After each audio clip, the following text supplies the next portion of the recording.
Chapter 81. He looked around him, trying to take stock of the situation the best he could with the seconds he had.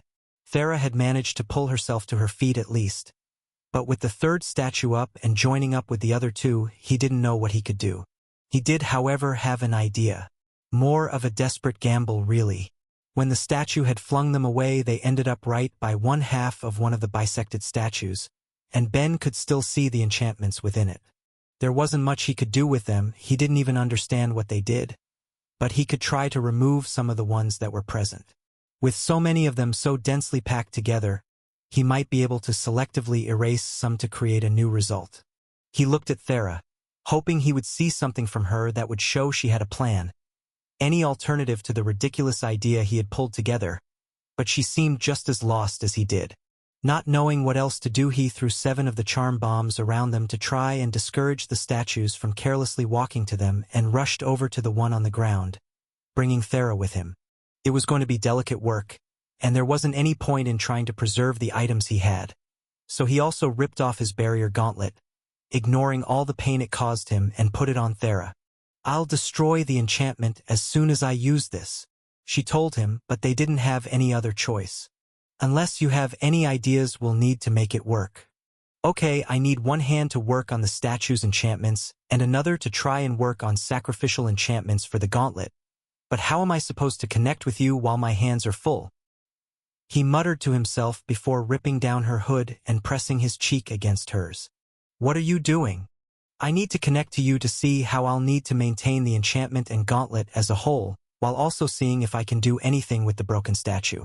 Not going to be surprised if my eyes start bleeding again, so you're in charge of watching our backs unless you have any other ideas. In that case, try and keep my staff together first. I'll see about raising a wall around us." Any extra barrier was an idea he could get behind, and a rough circle of stone rose around them just before the remaining statue got within reach. The earthen barrier would last for no more than a minute, but it was a minute he could spend entirely focused on trying to unravel the enchantments placed upon the statue. He tried to keep it out of his mind that the staff would be good for no more than a single earth bullet, and that was with him holding it together for her. He did his best to ignore the sound of the statues slashing the walls with their swords as he devoted himself to looking at the enchantments, trying to use every bit of wisdom he'd gleaned from all the time he'd spent staring at the wall that divided the trial from the rest of the city. His immediate concern was that when he destroyed a single weave of the enchantment, the entire thing would unravel, falling apart and leaving him with nothing but stone. But the magic of a god was not so weak.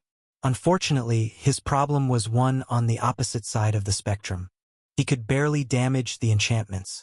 Since the act of removing it took mana, he wasn't exactly in top form for it, but he doubted that even if he was fully stocked would he be able to alter anything in a meaningful way with the time he had. He could feel mana leaking from the sections where the enchantments had been successfully damaged when Thera ripped them in half, and desperately wished he could use it to refill his own reserve. But such a thing wasn't possible, at least not for him. He swore to himself that if he lived he would try to raise that particular attribute's levels. The fact that whether he lived or died was coming down to the fact that he'd pushed his non-magic skills so hard that he was almost out of mana for a second time since coming to this world was ridiculous. As he tried to sort anything out, he heard the wall of stone circling them come down with a crash. Reaching back with his non-broken arm, he grabbed onto the gauntlet while still seeing if there was anything he could do with the remains of the statue, and resuming his connection to Thera to see how to implement his crafting and enchanting to it. With the abuse it felt like he was putting his brain through, it wasn't surprising he got the level up, but it didn't provide him with a new stream of consciousness. What it did was provide him with some mental wiggle room, just enough to notice a feeling he'd experienced earlier in the trial, one that had come to him again now, the feeling of just how tangible his enchantments felt.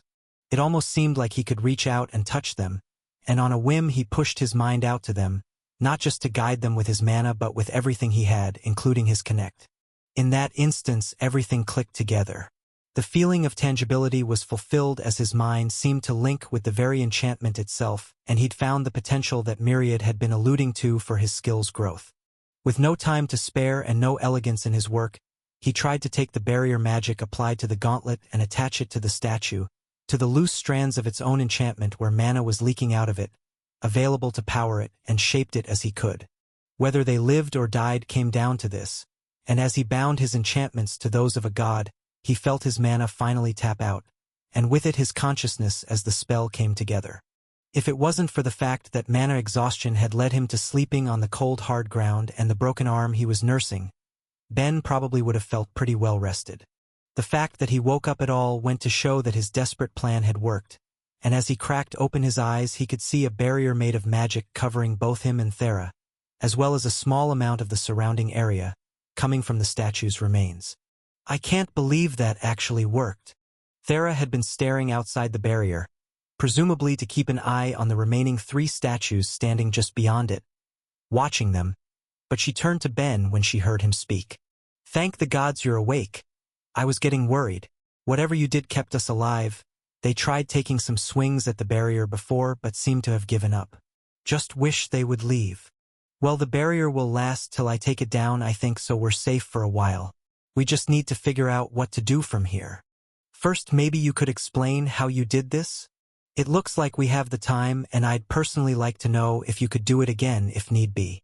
Despite it all, a grin stretched across his face. "I finally figured out how my skill was growing. Myriad kept saying that how it developed would depend on both me and the world, and it looks like that caused it to grow in a way where I could connect to enchantments themselves. If it weren't for the life and death situation he found himself in, he'd be salivating. If he could copy enchantments themselves, then he was in a similar boat to when he figured out he could do it from people, but the convenience of it had just skyrocketed.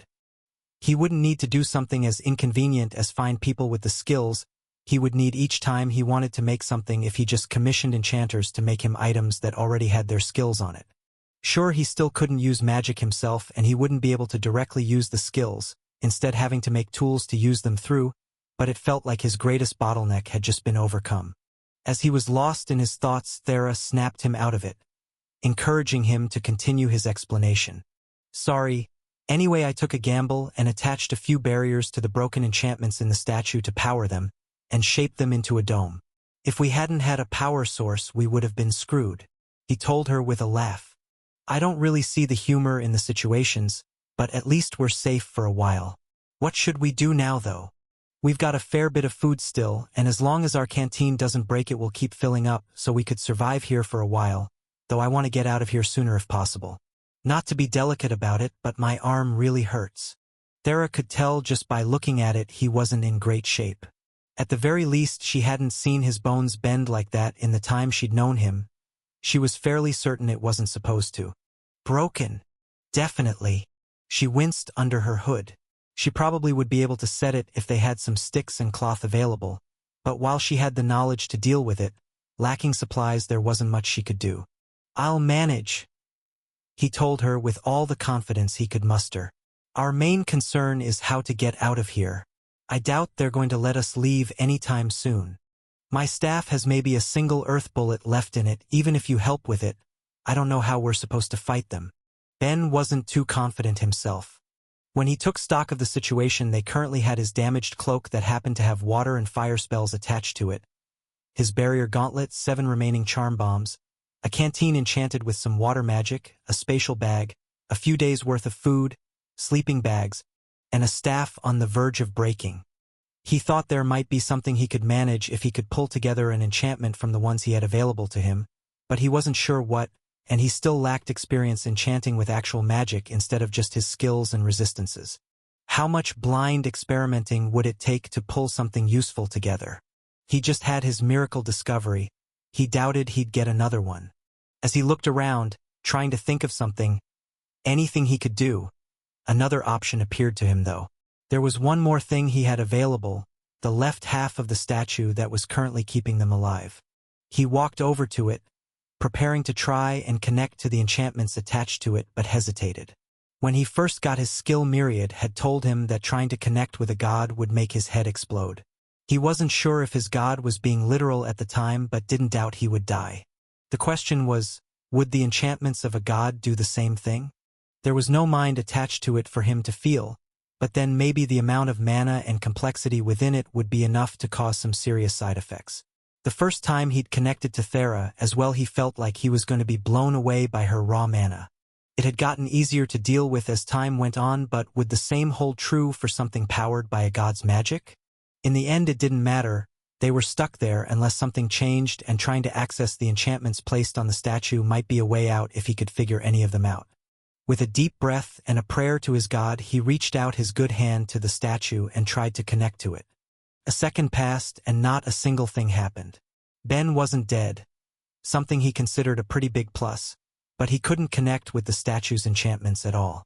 He couldn't understand it.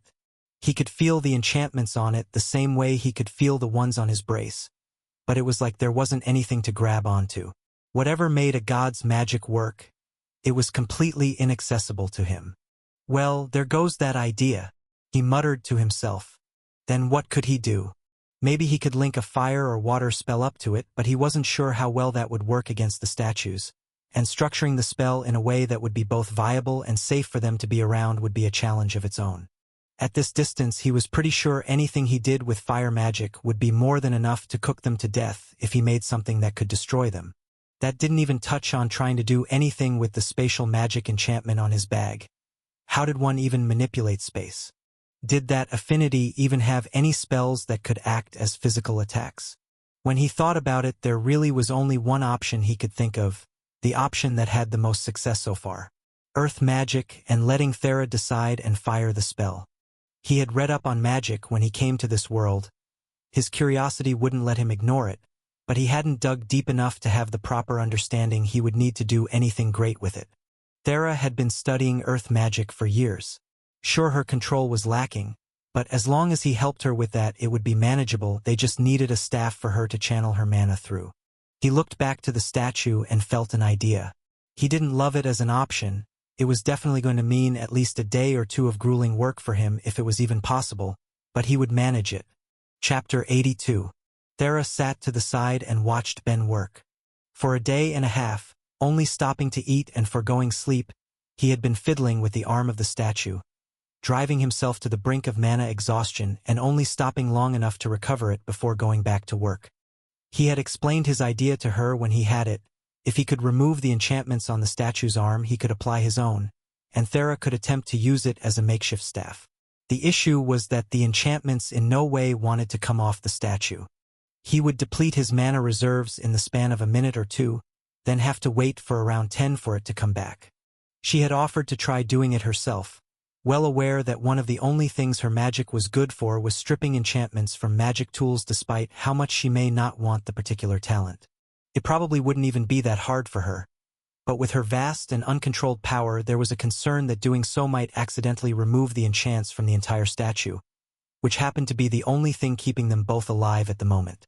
If that happened, there would be no fixing it. The statues were right outside, waiting for them to get out and be destroyed.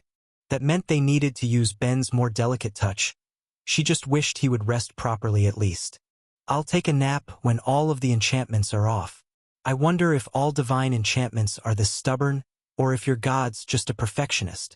Even after leveling up his enchantment, he still struggled to remove them. The progress was painfully slow. Wouldn't you do the same? God, yes, in a heartbeat. He could only imagine some of the things he would be able to do if he could bind his enchantments to a material that powerfully. He could only sigh as he took in what knowledge he could. Unraveling the ones Analia made had at least given him a chance to examine them in a way that merely looking couldn't match. That, combined with the various improvements to his status during the trial, would make doing the entire thing worth it in the end. Well, mostly, he thought to himself, a bit of anger over seeing his brother like that slipping back into him. Not to mention that all of it would be meaningless if the growth and knowledge he gained was lost if he died there. He shook the thought from his head and put his focus on the task at hand. He would be completing this as efficiently as possible, and then getting out of there. Fox Forge was calling to him, and he wouldn't let a few dumb statues get in the way. Damn it! This is a bit inconvenient, he muttered as he worked, but in the close confines they were currently in, Thera couldn't help but hear him. What's the matter? A minor problem, it looks like. We'll have to work around. I can't break off the arm. After far too many hours of work, he'd managed to strip the enchantments from the statue's arm and taken a well-deserved nap. But when he woke up, another problem appeared. One he couldn't think of a solution for. His goal had been to turn the arm into a reasonable makeshift staff the best he could, which meant breaking it off from the rest of it for Thera to wield. Lacking any tools to make that happen, he used a technique he was quite well practiced at by this point, using the destructive properties of enchantment to weaken the material at the shoulder and break it off. The problem was that whatever sort of stone it was capable of holding the magic of a god. Even if he considered the fact that there were some truly masterful techniques used to make it possible, almost all of which he could barely comprehend, that didn't change the fact that the material seemed purposely chosen to stand up to it. No matter how many enchantments he added to it, the enchantments themselves would collapse under their own magical weight before the stone would experience any harm. Even trying to use his crafting to weaken the material or find any microfractures that could exist within it didn't yield any results. That left only one option. You're going to have to use it while it's still attached to the statue. What? That's ridiculous. Will that even work? There isn't any inherent reason it couldn't. It's not like a staff actually has to be swung around when using magic, it's just a channel to direct mana. The bigger issue is that if we leave it attached with all of your mana, some of it might flow backwards into the statue itself. I'm not sure if it would be enough to break the enchantments your god has on it, but it will definitely be able to destroy the barrier magic I attach to it. So if I start a spell, the barrier comes down? Her voice was filled with worry. Ben, if I try to do the same thing I did to the first three, I need at least a minute and they're right out there, we won't have enough time. I'll do my best to deal with it. I'm just going to have to do something we're absolutely never telling Falk about. What? She couldn't imagine Ben keeping something from her uncle for any reason. He was way too open about pretty much everything. I'm going to have to enchant it in a way that will take some of the burden off you. Falk had always been clear with him that he shouldn't make items in a way that could affect the development of a person's skills, but that was the only thing he could currently think of to bring down the time for a spell's activation. She let out a breath, having expected much worse. I'm pretty sure in this case he'll understand, you know. It eats at my pride. By doing this, I'm pretty much admitting that I can't make you something proper to use. It's so embarrassing. You're my uncle's student. When we get out of here, explain to him properly so he can guide you for next time.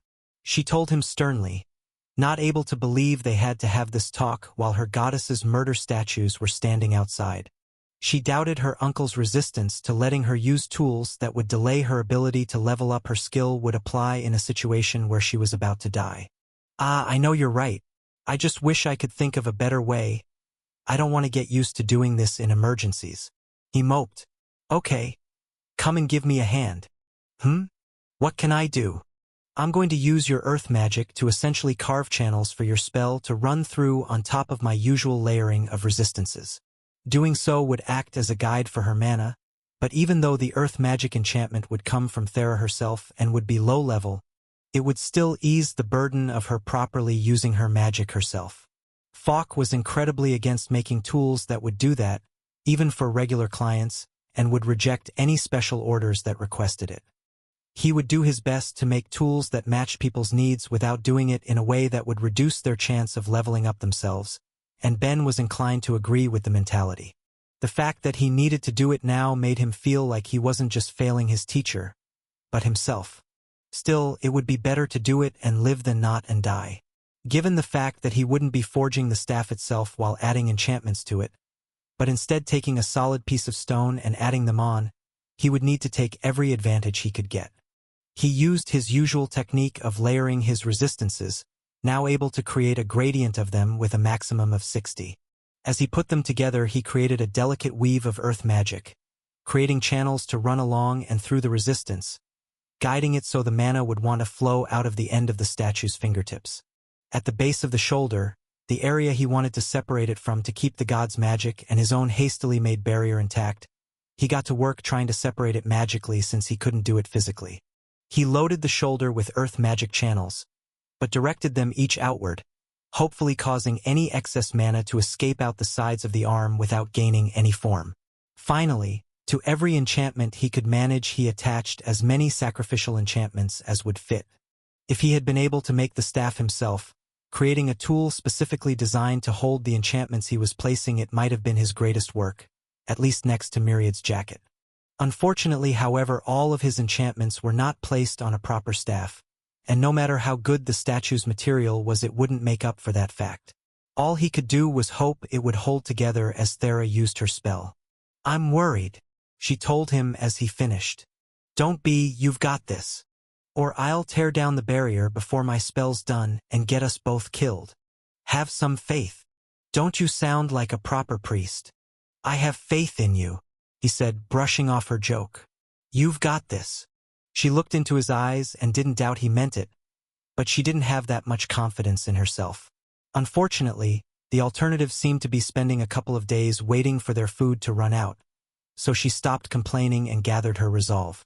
She picked up the statue's arm while Ben helped carry it so he could continue to rebuild the enchantments as she prepared her spell, focused, and let the magic flow out of her.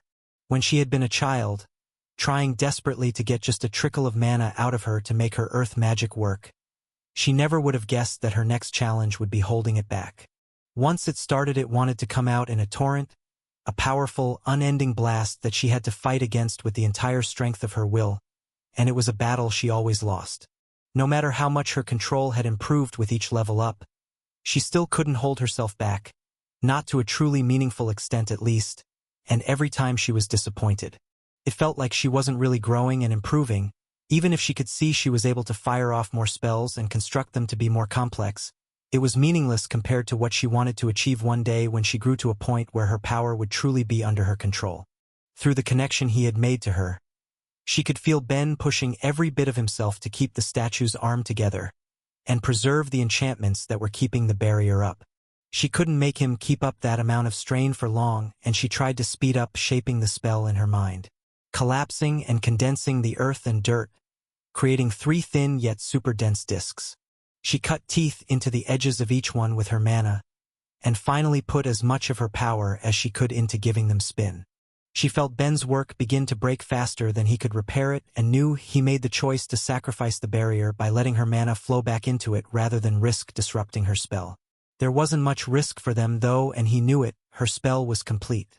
The barrier separating them from the statues fell, and all 3 took a single step forward before the earth tore beneath them as blades of destruction flew up, cleanly slicing each of them in half, and they watched as the threat that had been looming over them crashed to the ground.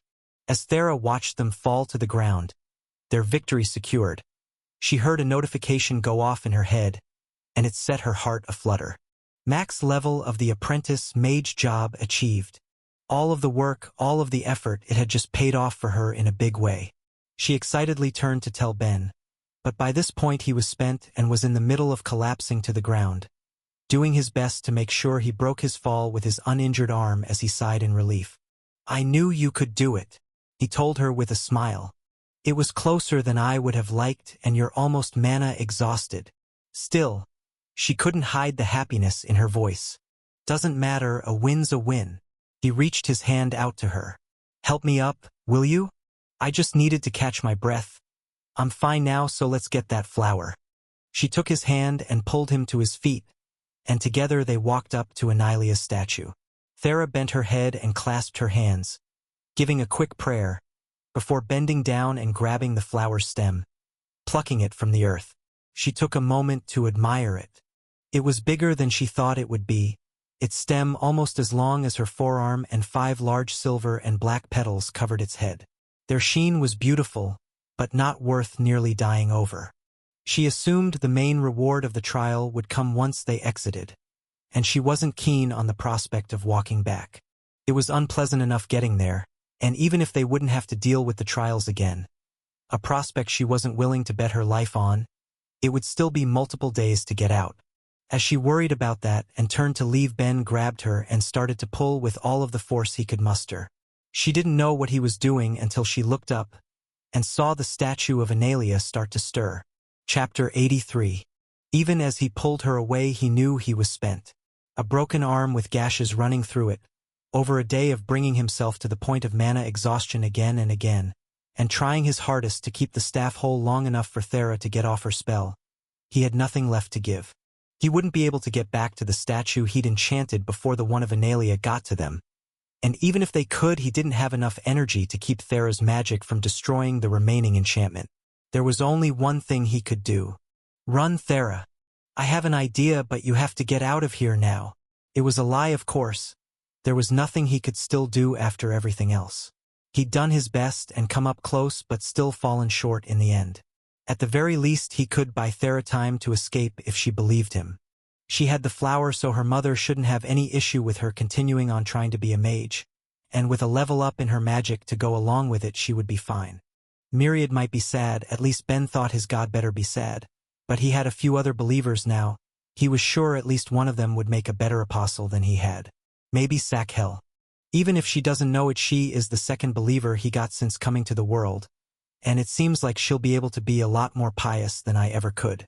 Still, he wasn't completely giving up without a fight and quickly bent down, picking up a couple of fist-sized stones. He'd at least distract it so Thera could get away. He reared back and in an almost instinctual way felt like he knew where he needed to aim, launching it, and to his shock seeing a couple small flakes of powder falling down from the statue. He didn't have time to question it though. Thera was on him immediately. Ben, what are you doing? Can't you feel that? She hadn't run and now was screaming at him while he tried to protect her. Was she under a mind effect, or was something else at play? The question was answered by the statue itself. Any divinity you would feel leaking from my avatar is likely being blocked by your tolerance, but there's no need for that, child of Myriad. I am Analia, here to congratulate you and let you know the trial is complete. Ah! Thera could see he understood and let him go, preparing to prostrate herself before her god when she heard another thunk as stone hit stone. Ben! Thera screamed. Just expressing my displeasure. I'll be good, he told her, not sounding at all guilty for attacking a god. Analia, for her part, let out a chuckle as a few more grains of stone flaked from her form. I must say, for my first time interacting with a sacrilege holder, this is a surprising experience. To think the skill would let you know exactly where to hit to cause damage to my avatar, no matter how minor it may be. I suppose I should consider myself lucky you weren't left with any real weapons. She stopped for a moment, tilting her head as if listening to someone else before her stone. Reptilian mouth stretched out into a smile. Myriad is begging you to be on your best behavior for once. Sorry, Myriad, he said aloud, but his mind was elsewhere. Is that really part of the sacrilege skill? Oh man, that makes it so much cooler. The temptation to level it up had just significantly grown in him, but he did his best to suppress it. As cool as that sort of skill might be for some sort of hero going against evil gods and fighting for the freedom of common people everywhere, he was no hero, and the gods of this world weren't evil, even if he wasn't fond of all the choices they seemed to make. Rise, daughter of Abris. There is no need for such deference. Ben hadn't even noticed that Thera had gotten on the ground to bow in respect, but she pulled herself up at her god's request. You have both shown you're capable of exhibiting the values Talona and I envisioned when making this trial, and as such get to reap the rewards such an achievement could provide. We get rewards for this? Ben asked innocently, but both Thera and Analia turned to him, Thera with a face full of shock, and Analia not managing to contain her own surprise. You didn't know there was any reward for it, and still chose to risk your own life anyway? The god questioned him, bringing her large reptilian face close to his own. Ben did his best not to step back. I guess I remember Myriad saying something about it offhand, but I didn't give it much mind at the time. I was mostly under the impression that the reward was that Thera could keep doing her magic with her family's support. I wasn't really expecting anything else. I guess it was a little weird you didn't try asking about them at all. But who doesn't know you get rewarded for completing a god's trial? That's pretty much the main point of a trial. Thera asked him, still shocked he'd done all of that without realizing he'd get anything more out of it than helping her. He only shrugged. If nobody at the church thought it was important enough to teach me, I didn't learn it.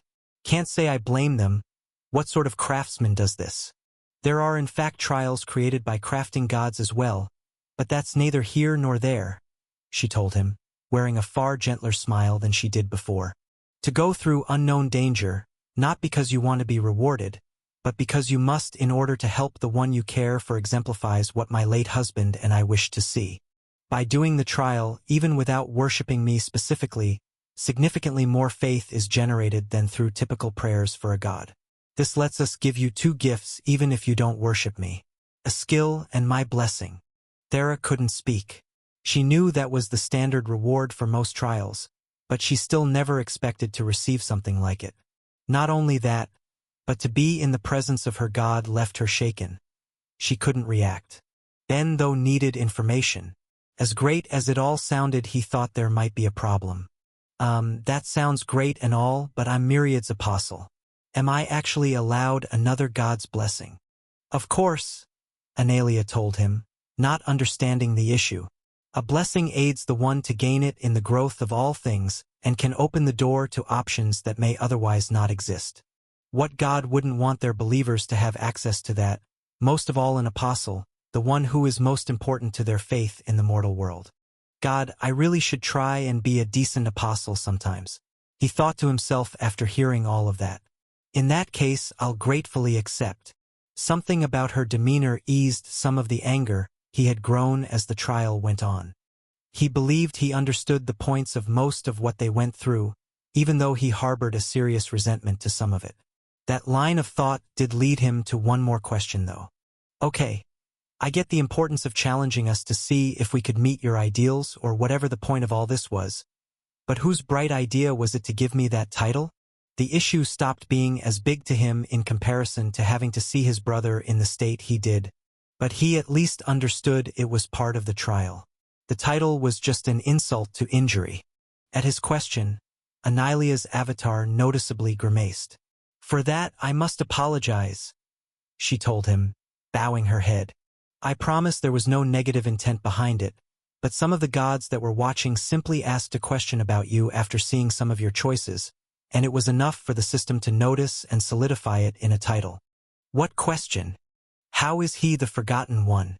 They were impressed with your attempt to make use of your duplicates, as well as take the time to train with them even, but the moment the words left enough lips the title was granted. If it helps, for a god to interfere with someone taking another god's trial, and in such a way that could harm them, is a gross violation of the rules. Providing a title that may upset the participant to a great enough extent falls within mental harm. Myriad has been compensated for their thoughtless acts, and when you are out of here he will pass on reparations to you. Now, unless there's anything else, shall I distribute the rewards?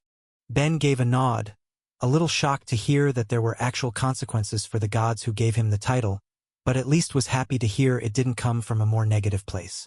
There were worse things than learning some gods were intrigued enough by him to question why he'd been forgotten by the mortals they ruled over. Analia bent her head down to Thera and placed a kiss on her brow. Rather than be excited, though, Thera's mood raised for a second before coming crashing down. Oh! Her spirits only seemed to lift for a moment before they came crashing down. I am sorry, child. You must have been far closer than I had suspected for one who never attempts to use it. Analia shook her head sadly. Wait, what happened?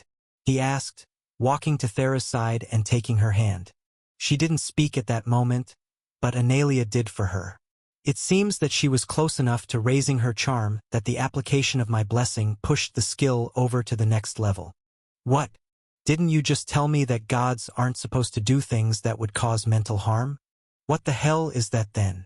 The power of charm would increase with her level up, which meant the brace he'd made would be less effective. It still wasn't at the point where she could go out wearing it alone, but the fact that the potential for that pushed it back even farther infuriated him. Analia just shook her head. Unfortunately, it seems it was going to happen on its own soon enough. I would guess the span would be in terms of months or weeks. That much power simply wants to grow, whether used with intent or not. It's fine, Ben. She spoke in a voice that showed just how not fine she was. I've always known that a succubi's charm might raise on its own even without being trained at all. I just thought that if it was going to happen to me, it would have happened by now. He could hear the misery in her voice no matter how much she wanted to suppress it, and he ground his teeth. Making a decision, he pulled her so she was facing him and pulled back her hood to look in her eyes. Ben, what are you doing? Especially now I can't dash. It doesn't matter. He cut her off, trying not to let the small tears he saw forming in the corners of her eyes get to him. Thera, I promise you, no matter how long it takes, I will figure out a way to suppress your magic. Please be patient and believe in me. I won't let you down." Faced with his sincerity, she couldn't help it. A small smile escaped her and she wiped her eyes. She did believe in him after all. "Okay, I know you will." "Wonderful, just wonderful," Analia said, wiping her own eyes with her tail and killing the moment. "That's exactly the sort of sincerity I want to see from one who's completed my trial. Hopefully this will be able to help you achieve your goal." She bent down towards him, and the same as she did for Thera, placed a kiss on his brow. Not only did the notifications go off in his head, but he felt his arm straighten and the pain in it disappear. His injury was healed, and he wanted to thank her for fixing it on top of the gifts she'd given him. But he was distracted. Something seemed wrong, and to be on the safe side he checked his card. "It doesn't have a level?" he asked aloud after getting confirmation that he had heard the announcement right. "Indeed, though rare, it's within the same class of skills as World Speak Plus. It's already in its maximum form, with no further growth intended. There have been cases where such a skill has been able to evolve to a higher form, but that's usually as a result of meeting the conditions to merge with a more standard skill to create something more than the sum of its parts." "Okay, cool. You have me interested, but what does it do?" The name didn't give much away, and it was a passive skill. He couldn't imagine how to passively bind something. As for that, it's quite simple. The skill merely joins your souls to a small extent." What? That sounded pretty big to Ben. Even Thera seemed concerned and whipped her head to look directly at her god. Unperturbed, Analia continued on with her explanation. "It is a small thing, but the skill will always let you find each other, no matter where in the world you are or how far apart you might be. Of course, I understand that people can wish for privacy at times. Despite it being categorized as a passive skill, it is in fact possible to disable it if you so wish." While he wasn't initially aware of its effects as a result of Thera being right beside him, it became more obvious when he felt her turn the skill off and on a few times, hesitating before deciding to leave it on. He left his on as well. He didn't particularly mind her being able to find him if she needed him, and it seemed like it could be handy for while they were hunting in the event they found themselves separated. "All right, thank you, Analia. I'll be sure to use it well," he told the goddess before him, giving her a small bow. "I'm sure you will, child of Myriad. Now daughter of—" "No, Thera." She stopped herself, making sure to properly address Thera by name. "While I can't suppress your charm at all, I can offer you a piece of knowledge you might find helpful, as well as an extra motivation to achieve it." She looked up at her god and kept a respectful tone. "I'll happily listen to whatever wisdom you'd offer me." "Excellent. The issue you have with your earth magic is admittedly quite rare. For one to have so much mana without any of the control it needs to utilize properly is something I've witnessed but a handful of times in this world or my last. But there is something that can help with it." "Really?" Her eyes began to shine with genuine excitement at the very prospect. "Indeed, in fact, your charm level increasing will contribute to it. Any improvement to one magic increases your overall ability to improve and control other magics. In the cases of most mortals, the effects would be minor, essentially unnoticeable, but for one with the struggles you have, every little bit should improve it and the effect will be much greater." Thera deflated. "Are you saying I should improve my charm to help improve my earth magic?" Much to her surprise, though, her god disagreed. "No, I'm aware the skill is more a curse to you than a gift.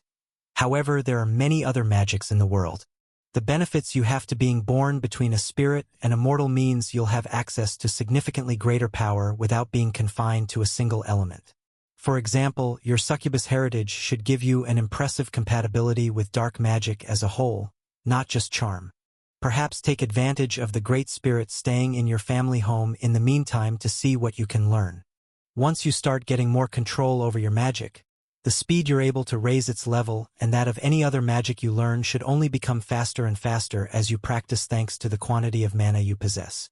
Thera realized she hadn't taken a single breath as her god spoke, and she'd unconsciously clenched her fists in excitement.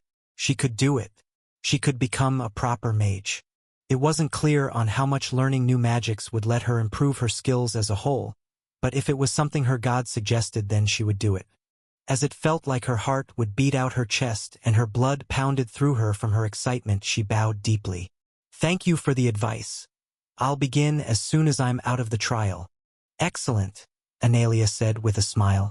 And as for the motivation I mentioned, I offer you this quest. Thera Oris, gain 4 levels of magic. Should you succeed in this, I will reward you by raising any skill below the 5th level by 1. Thera didn't know what to say. A quest from her god, and one seemingly with no purpose beyond helping her own growth. It was more than she could ever have imagined when she first agreed to take the trial.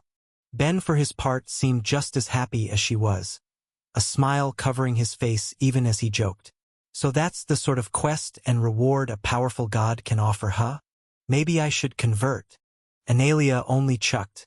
As you succeed in growing Myriad's faith among mortals, you'll eventually get the chance for quests and rewards such as this. I wouldn't be quite so quick to abandon your god. Just a joke. I've tied my lot to Myriad. I won't just abandon him. Good. Thera, I expect great things from you. I'm sure you'll make me proud. You won't have to worry about encountering any of the trials as you leave, and you'll find it much quicker to get out. I can't completely erase the spatial magic that expands this place, but it will weaken for you at least. I hope we may get the chance to speak again.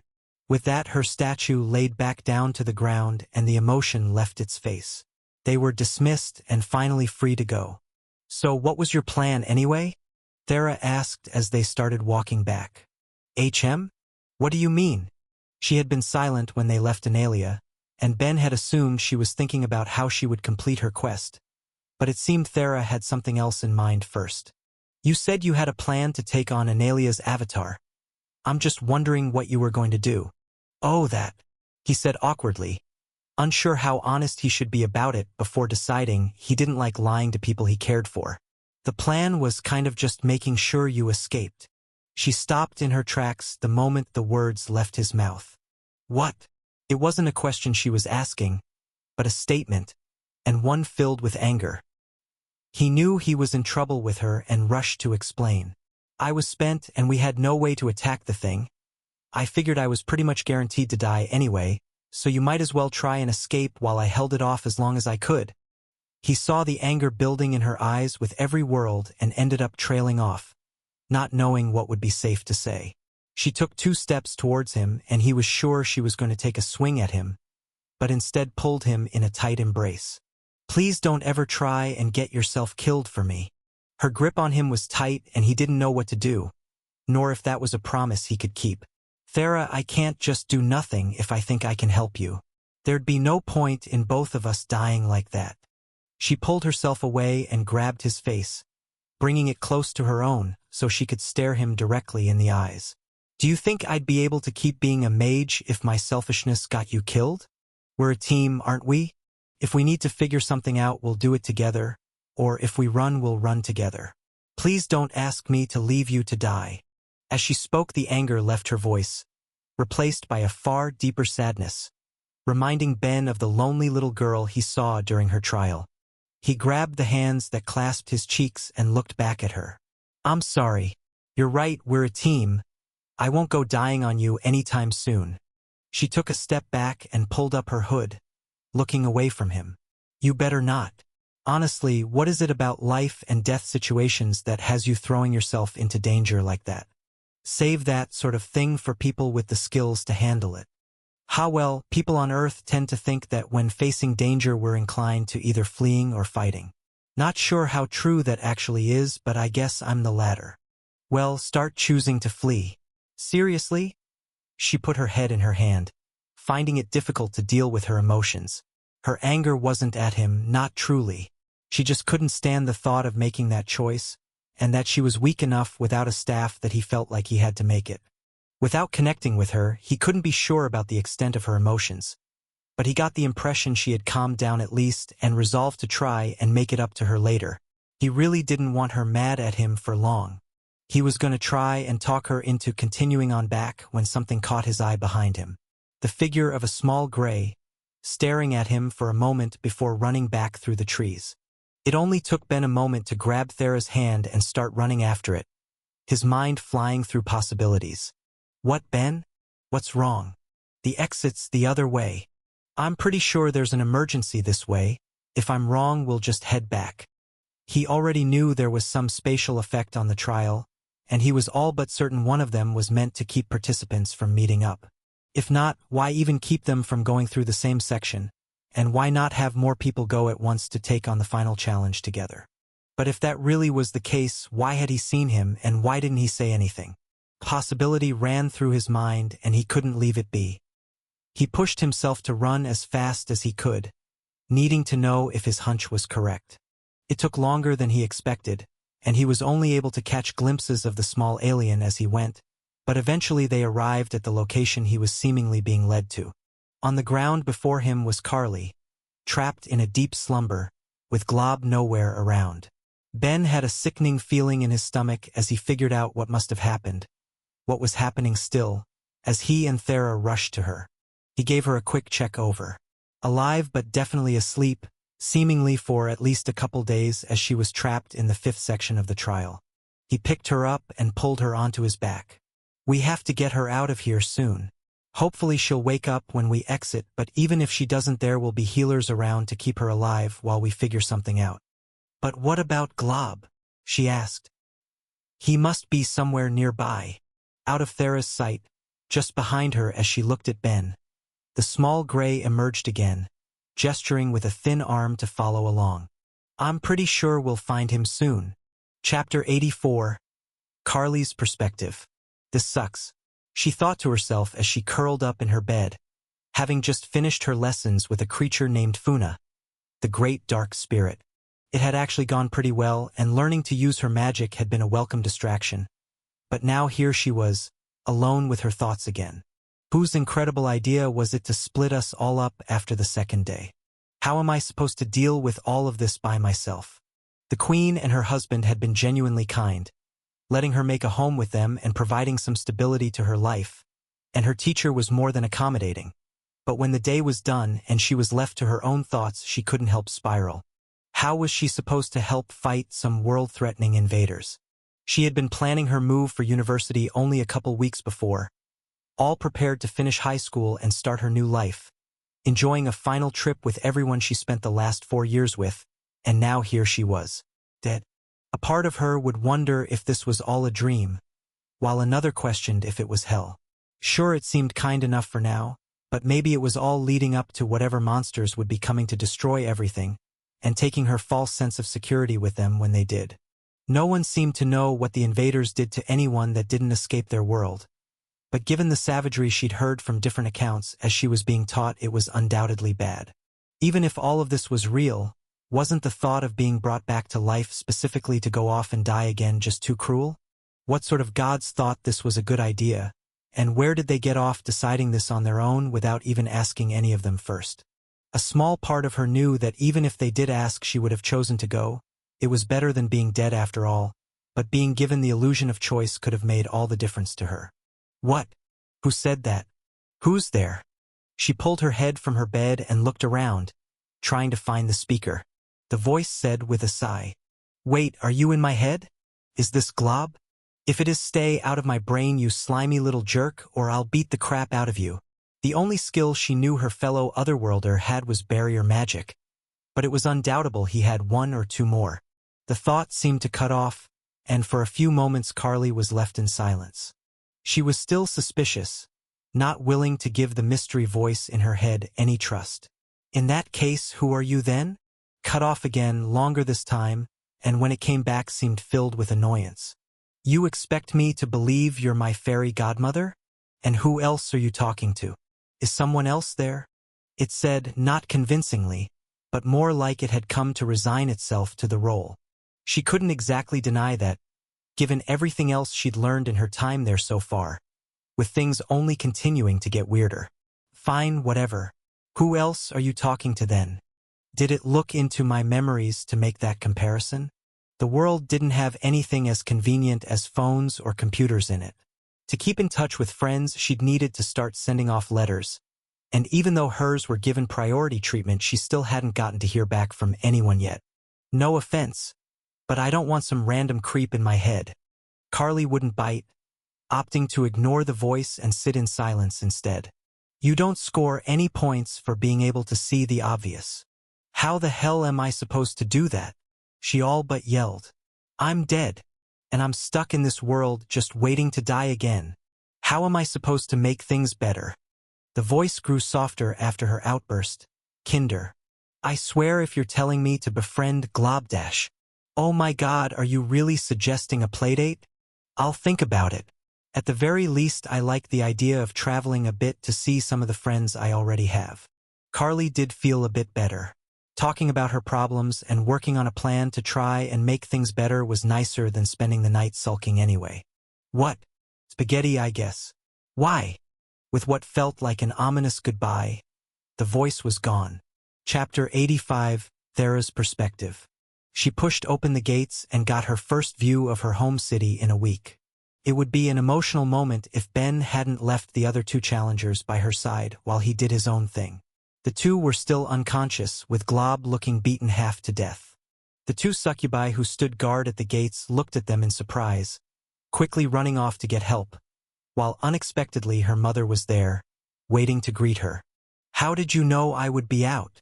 Thera asked her, surprised to get to see her mother so soon. I asked Anilia's apostle if it would be possible to inform me when you were coming out, and thankfully our God is agreeable. It would have been nice to get some warning about the other two though. Pelania bent down and placed a hand on both Carly and Glob, activating her life magic to do what she could while they waited for help to arrive. Much like Sonia, she had an affinity for the magic but hadn't taken the time to raise its level beyond what she had expected to need in the past. Unlike her sister who decided to use it in her career. Ben's pretty sure they decided to fight each other when their duplicates showed up. Glob got his butt kicked, and then there was nobody to try and wake Carly up when Glob's copy disappeared. A reasonable conclusion. And what about Ben? The Queen broached. I was informed you both successfully made it through, but he doesn't seem to be around. Pelania also wanted to ask how they even managed to come across Glob and Carly. The trial was set up in a way that any groups should always be guided away from one another. The fact they had met at all shouldn't have occurred. It wasn't immediately important though, and Pelania could get the details later. The covenant between God and trial taker not preventing any two who had already taken the trial from discussing it. As for Ben, Thera was more exasperated than anything. He said he wanted to take the chance to look at the enchantments placed on the inside of the wall, while he could, so he'll be out in a day when he's gotten everything he can out of them. The Queen couldn't help it. In all of her years she'd never heard of a trial taker doing such a thing, and she burst into laughter. You really have found yourself an interesting friend. He's a character. Anyway, Mother, I completed the trial and even leveled up my earth magic and completed the apprentice mage job. I assume you have no issue with supporting me while I continue to try and improve my magic. Nope, you passed with flying colors. So what was even the point of all this? After being stuck in her dream, remembering her childhood, Thera was left thinking about her mom. She was a pain. She was always doing something annoying when she wanted to have her fun, and could be overly serious about various things, and would try and get people to make the choices she thought was right, but even for that last one, getting Thera to take a trial seemed pretty extreme. Surprising her though, her mother gave her what seemed to be an honest answer. Well, my main goal was for you to get the mid-trial reward. I put your odds at having to escape after that at around 50-50, but if you want to insist on continuing to be a mage, I wanted you to have whatever little advantage you could. I'm sorry. I don't know what you're talking about. Pelania just smiled. Anilia's trial is kind. Even if you don't complete it, if you get past your duplicates without killing them, you'll get a boost. A strengthening of your soul or something like that. Either way, it has the potential to bring up some of your skill levels or bring you closer to leveling them up in the future. I thought if you at least got that, you'd be able to come closer to your dream. Okay. But then why not just tell me? I want you to know I did almost die a few times there. And yet you've come back much stronger, and with a blessing to boot. Anyway, I couldn't tell you due to the covenant, and I wasn't sure you'd actually do it if I just asked you to. Bullying you a little seemed like the best choice, and besides, she started, losing her more serious tone and taking on a smug smile. Wasn't it a good opportunity to get closer to your friend? Thera looked to her mother silently for a moment, before sighing and turning away. I'm going to change my job. I'll see you later at home. Hey now, I'm just having my fun. If you're going to go, Why not leave the flower then, and I'll have it placed in your room once someone comes to look after these two for me. Still not able to handle her mother, Thera handed off the flower and started walking off to one of the city's job change rooms. She elected to go to the main church of Analia to do it. The walk was a bit far compared to just going to the Craftsman Guild or the Merchants Guild, but given all of the benefits she had just received from her god, including advice on how to finally improve her magic after so many years, it just felt right to go to a place she could give thanks again as she did it. Walking up to the crystal, she placed her hands on it and let the options fill her mind. Available jobs: Queen of Mana, Musician, Professional Dancer, Bard, Earth Mage, Darkness Mage Charm Specialized.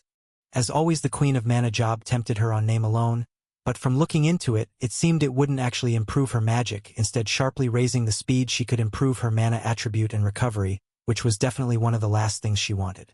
She already had enough trouble controlling her mana. She didn't want to raise its quantity even higher without mastering her magic control. While she had some small interest in the more musically inclined jobs, she knew she wouldn't be taking them again unless she somehow found herself with no other magic option aside from the darkness one. As far as she was concerned, charm was never being advanced, at least not willingly. If it had taken 20 years of her life for it to go up one level on its own, then she should have plenty more time before it would again. Really, there was only one job there she would take, and without hesitation selected it. Name: Thera Oris. Race: Succubus/Spirit Hybrid. Titles: Spirit Child. Jobs: Earth Mage LV0. Previous jobs: Beginner Dancer, Dancer, Apprentice Mage. Attributes: a Vitality 1001. A Vitality recovery rate 10 per hour. Mana 255,624. Mana recovery rate 30 per minute. Strength 101. Agility 314. Stamina 254. Intelligence 228. Affinities: a light 4. Life 22. Fire 11. Water 14. Air 12. Earth 103. Death 3. Dark 43. Space 2. Time 1. Resistances: a light 5. Life 9. Fire 11. Water 16. Air 12. Earth 35. Death 13. Dark 42. Space 7. Time 8. Blessed skills: Earth Magic LV3. Charm Magic LV1. Passive skills: World Speak Plus. Coordination LV3. Medical Knowledge LV0. A Bind. Active skills: Calculate LV1. Dance LV4. String Instrument LV3. Woodwind Instrument LV2. Cleaning LV1. Staff User LV0. Meditation LV2. Speed Reading LV2. Blessings: Anilia's Blessing. Trials: Trial of Analia and Talona. Thera looked at her status and couldn't help but smile. Things were looking up. Chapter 86. Thera's Perspective. Mom, I've been out for a day. Why did you plan this so soon? Hell, how did you plan this so soon? As soon as I was told you completed it, I had arrangements made immediately. Never underestimate what money and power can accomplish. Thera wanted to crawl in a hole and die. When she woke up in the morning, she had been informed that, in a ridiculously quick fashion, her mother had arranged a ball to celebrate her completion of the trial, apparently wasting disgusting amounts of wealth and likely abusing her political influence to get it set up for the next day. She couldn't help but groan. She always hated these social events, and it sounded like she'd be stuck in this one for the rest of the day. She hadn't even been able to see Ben yet and tell him the good news about becoming an Earth Mage. Still, it was just one day, and it looked like it would make her mother happy. Fine. Let me grab my cloak and I'll be right down there. No need for that. Our enchanter has produced well over 100 resistance amulets at his current level for our use, and with your brace we should be fine.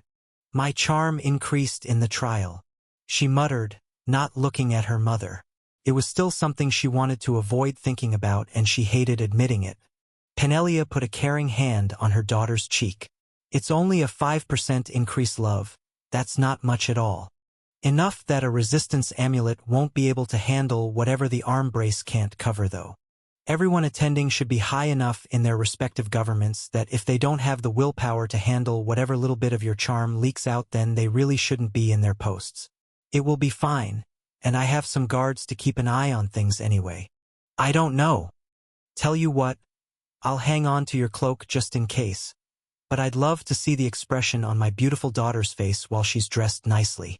At that, her mother stepped out quickly, coming back with a bright white toga. It did look light and lovely, the sort of traditional clothing she didn't have much reason to wear outside of Analia, but enjoyed the few times she did. And as long as my cloak is nearby and everyone around knows the potential risks, it wouldn't really be that bad, would it? Okay. Maybe just this once won't be so bad if everyone knows the risks. She didn't have many opportunities to dress up. She wanted to enjoy them when she could. Excellent. Her mother beamed. Throw that on and we'll head down to the ballroom right away. Can't leave everyone waiting. She quickly dressed herself before following her mother down and entering the ballroom. In an already extravagant home, she always thought it was needless. There was no reason her parents couldn't host their government events at an outside venue. And given Thera's disdain for them when she was younger, they often did. Nothing good came from prying eyes sneaking out to see the rest of the house where they might accidentally wander into her. Having said that, though, now that she wasn't hiding herself away in her cloak, it was surprisingly nice to see it so full of life. A band playing in the background and tables full of food, guests from various allied races standing around and mingling, and in the center of it all, what? Mother, what exactly did you do? Ah, now, there's the face I wanted to see. Her mother giggled while seeing her daughter's hands covering her face, not quite managing to hide the golden glow of a blush spreading through her cheeks. Better go over there. He's been standing alone for quite a while waiting for you to get ready. In the center of everyone was Ben, dressed in a dark green toga and a purple belt wrapping his waist, holding the flower they'd plucked from the trial, and generally having no idea about the significance of anything he was doing. Her mother had definitely tricked him into it, or just as likely gotten one of the maids to do it. As she got closer, his face lit up, and looking like he forgot something for a moment held the flower out to her, which she hesitantly took, not able to meet his eyes from the moment he lifted it towards her. Even knowing she was being set up, she couldn't hide her embarrassment. Why did she have to do this in front of so many people? What am I saying? Of course she did it, so I'd have to accept. Gods, I can feel myself blushing so hard I'm probably twinkling in the light. This is so embarrassing. She pulled her eyes from the ground to peek up at him and noticed he looked confused. It seemed like he was about to ask her something when her mother spoke up. Hello, everyone. Welcome to this wonderful occasion. We're all here to celebrate a completion of the trial. My daughter, proving herself to me and earning my support as she chooses her own path. And Ben, dedicating his work through it with her to his god Myriad. And the first man to have a complete resistance to Thera's charm. I hope you'll all join hands in celebrating with me, as well as looking forward to what their future holds. She noticed Ben tilt his head during her mother's little speech as cheers went up, and assumed he was getting the notification that he'd successfully completed an achievement in his god's name, before looking back to her and smiling, seeming to have no idea what he was supposed to do from here. She leaned up to whisper in his ear to grab them a table in the back, and once he walked off, turned to her mother, trying to make her smile look as real as possible for any watching guests while keeping her voice low to hide her anger from everyone around. Mother, care to explain what in the infinite hells that was about? Irritatingly, her mother just laughed her anger off, placing a gentle hand on her head and saying in a voice that sounded so genuine she had no choice but to believe her. You know, Thera, one of my greatest fears is one day you'll wake up and realize you're alone. This is just some insurance against that. How was she even supposed to respond to that? She just shook her head and walked to the table Ben found for them. The moment she sat down, other guests sprinkled around nearby found an excuse to find different seats or to get up. Normally it would have bothered her a bit, seeing as how blatantly obvious their aversion to her was. But she was grateful to have the peace for once. As she was trying to think about how to explain exactly what happened to Ben, he placed a hand on her forehead. You okay, Thera? You're looking pretty flushed. Is the crowd too much for you? She gently pulled away from his touch, feeling her face heat up even more, and coughed to clear her throat, trying to pull herself together. I'm fine, she started awkwardly, having no idea how to tell him what just happened and still unable to meet his eyes. It looks like Mom just decided to pull a bit of a prank on you is all. Okay, what did she do? Is it the outfit? I'm definitely the only one in the room in these colors. Well, that's a part of it. Gods, I need to just get this out of the way quickly. So you just proposed, and I accepted. For a solid minute, it looked like his brain stopped working. He just stared at her, processing what she said. Explain, please? She sighed, still avoiding his eyes the best he could. The colors you're wearing represent Analia and Talona. For a succubi or incubi to wear them outside of a marriage ceremony would indicate they are serious about their pursuit or love of an individual. As for handing me the flower, well, long ago a couple took the trial together, and upon completing it the incubi handed it to his partner, symbolizing that their love ran deep enough that even Analia would approve, and they wed shortly after. Since then, it's been a custom for pairs that were romantically involved who took the trial together to propose their marriage with the flower after completing it by having one hand it to the other, expressing their love. Old traditions, old stories, both things she never in her wildest dreams thought Ben would need to be warned about. She wasn't sure how much her uncle educated him on succubi culture, but even he surely didn't expect to need to warn him about something like this. Was that why your mom said that bit about me not being affected by your charm? It did feel a bit out of place. She could only nod. Since before my people arrived on this world, there was always a bit of a taboo about taking advantage of someone who was charmed romantically. Even more so since arriving here and finding so many races who didn't have resistances that could deal with it. Love is sacred. You shouldn't manipulate someone into it. Ben nodded. Okay, that tracks. She wanted everyone to know I wasn't taken in by your charm. One question though, very minor, not really a big deal, just a little curious. Why did you say yes? Thera groaned and threw her face into her arms on the table. Cultural differences. Like I said, love is sacred. If you were to so boldly make a proposal like that to join our lives together, only for me to decline you, it would indicate extremely poor judgment on your part. It isn't an exaggeration to say you'd never be able to do business in this nation, possibly with a few of our allied nations either. That's how badly rejecting you would make a fool of you. Mom knows that, and she knew I'd know that, so that's probably why she set things up this way. He let out a low whistle. Is it really that bad? That sounds a bit on the extreme end, no offense. If it was a different pair in a different venue, it probably wouldn't be so bad. Plenty of people propose in private to be careful, though it's seen as lacking in conviction for your love, so any that do will have a public one later to make it seem more real. As for anyone who gets rejected in public, they'd probably just move. As long as they didn't run into anyone aware of their rejection, they could start a new life, without worrying too much about lasting consequences. You, however, just very publicly proposed to the Queen's daughter. The entire country's going to know in a few days. She didn't know what she was expecting from him, but it wasn't a powerful laughter out of nowhere, and she lifted her head just enough to look at him. What's so funny? I mean, your mom got us good. I'd say it's a little funny. Sure. Until you want to actually marry someone and find that no succubi will purchase your work or request your services for leaving the Queen's daughter. There are lots of races in the world, he told her with a shrug. I'm sure I'll manage. Besides, I'm not exactly looking for anyone at the moment. She didn't know how he could be so indifferent about such a thing and put her head back down, before feeling a hand on hers. Thank you, though, he told her. You accepted for my sake, right? I appreciate it. Don't mention it. Cool.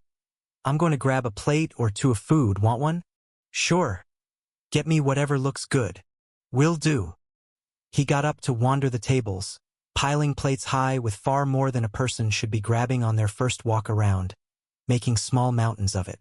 Thera watched him for a bit before turning to look around the venue and realized just how many eyes had been on her when she accidentally met them, leaving her even more embarrassed.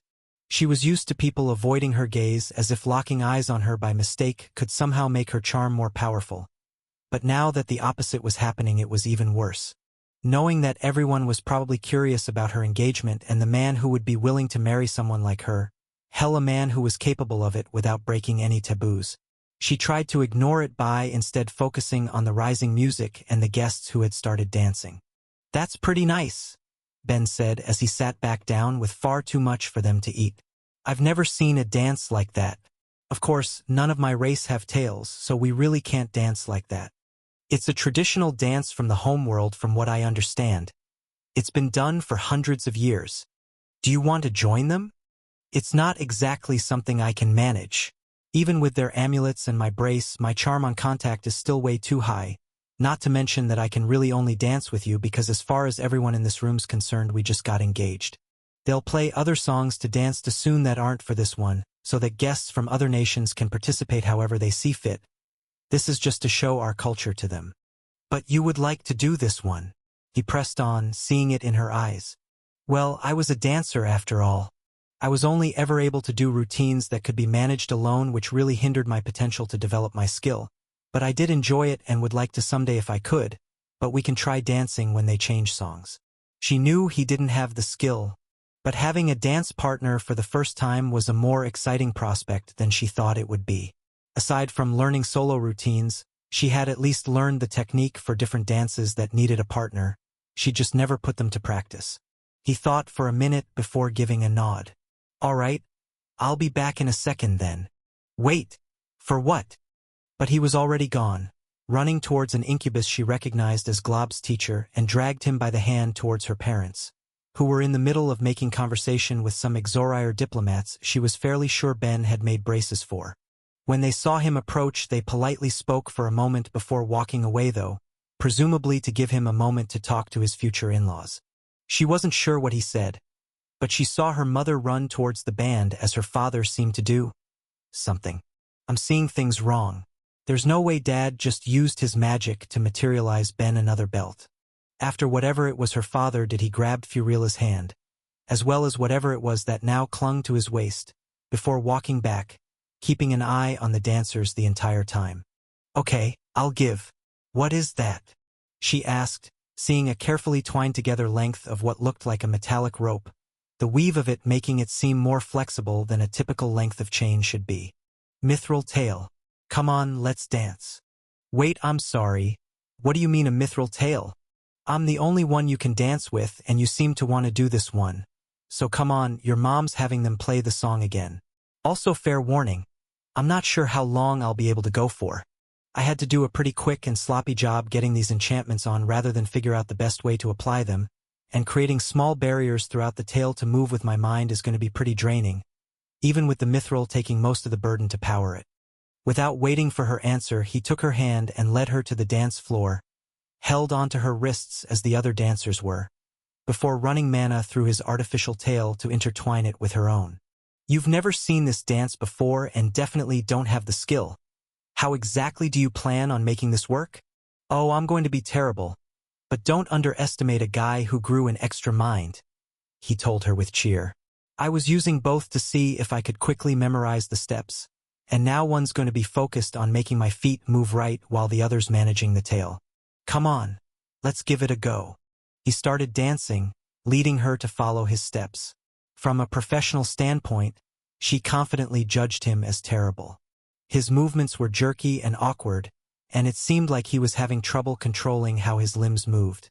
The tail she tried to be more generous about, seeing as how it was his first time attempting to use one, but if she was watching from the side she would have pegged him as being at the Zeroth level in the skill tops. With herself sitting at level 4, it was nothing to write home about. And yet despite all that, it was perhaps some of the most fun she'd ever had dancing. She did her best to compensate for his clumsy moves, trying to make him appear a bit more graceful than she could tell he was, and worked to bring the best out of the dance she could. Her heart was beating in excitement as she did what she'd always wanted to try as a dancer: having a partner. "How am I doing?" "Terrible," she laughed. "Do people in your world even dance? I mean, professionals would definitely have some complex dance routines, but the most I'd ever do was whatever my high school set up. If the right song comes on, I'll show you how." "Ha, sure. Sounds like fun." They continued on for a little while longer before Ben began running low enough on mana that he had to sit down. Oof, may have pushed a little longer than I should have. That was entertaining though. It was, she agreed, still feeling a smile on her face and briefly forgetting about the craziness that led up to it.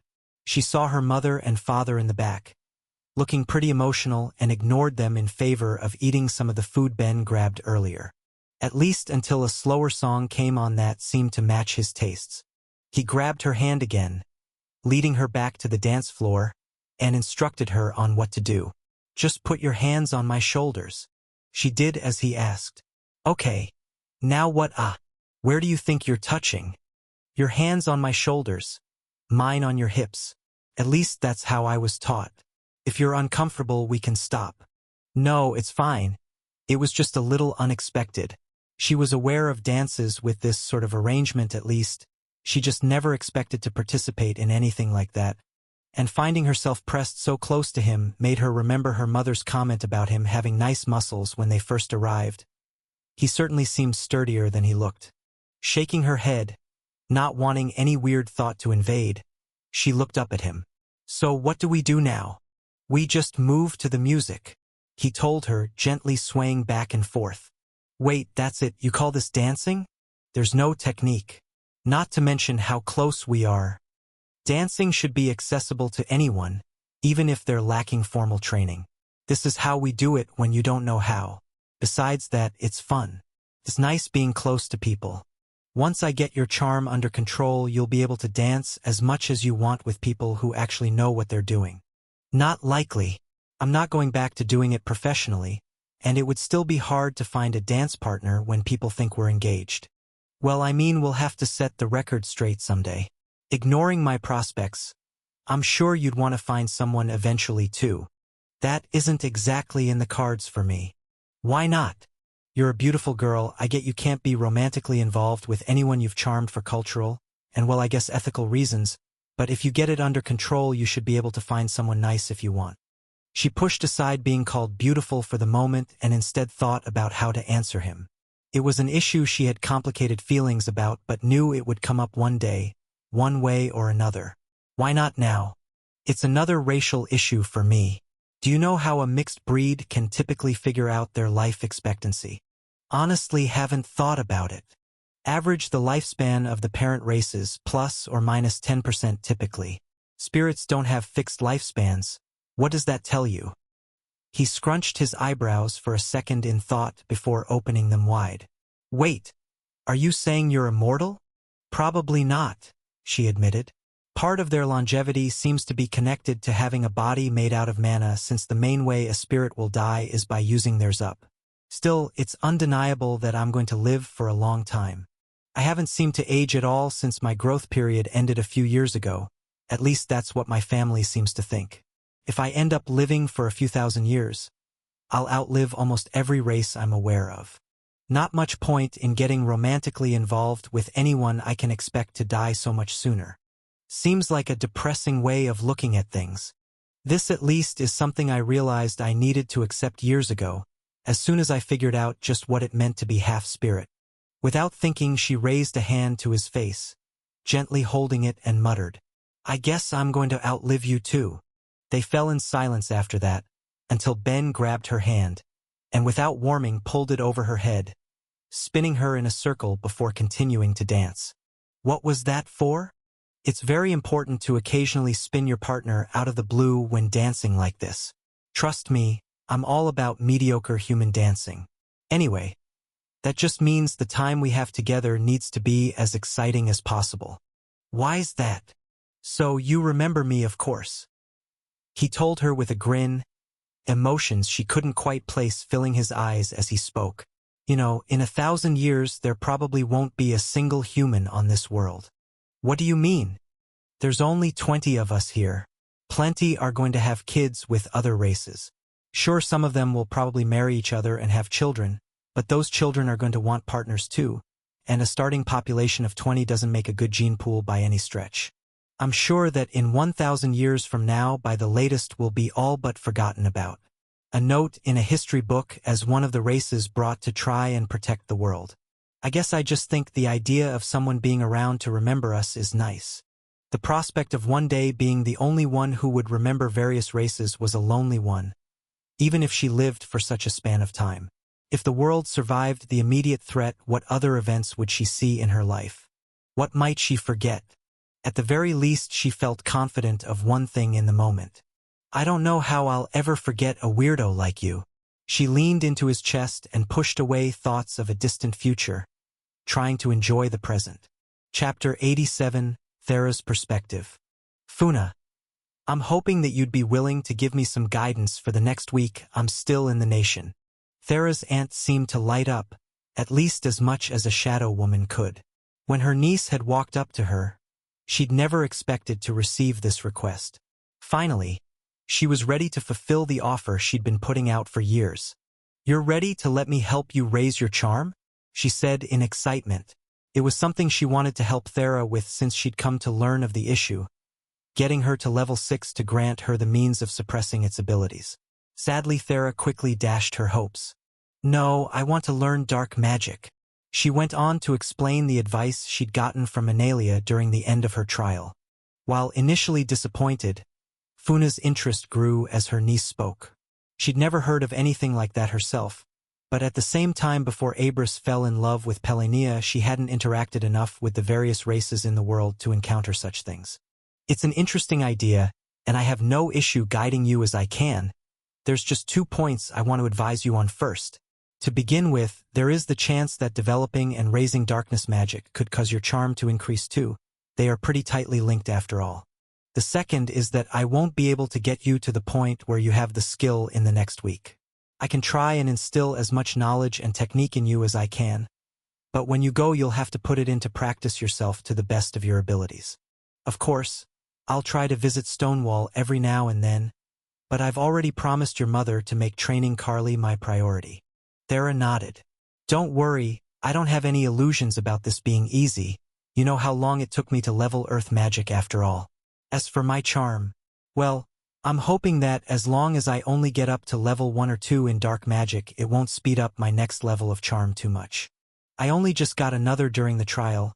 If it speeds me up by a couple of years, then hopefully I'll have a solution by then. She decided to put her faith in Ben figuring it out like he promised he would. So long as he could come up with a solution in the next 20 years, then it probably wouldn't be an issue.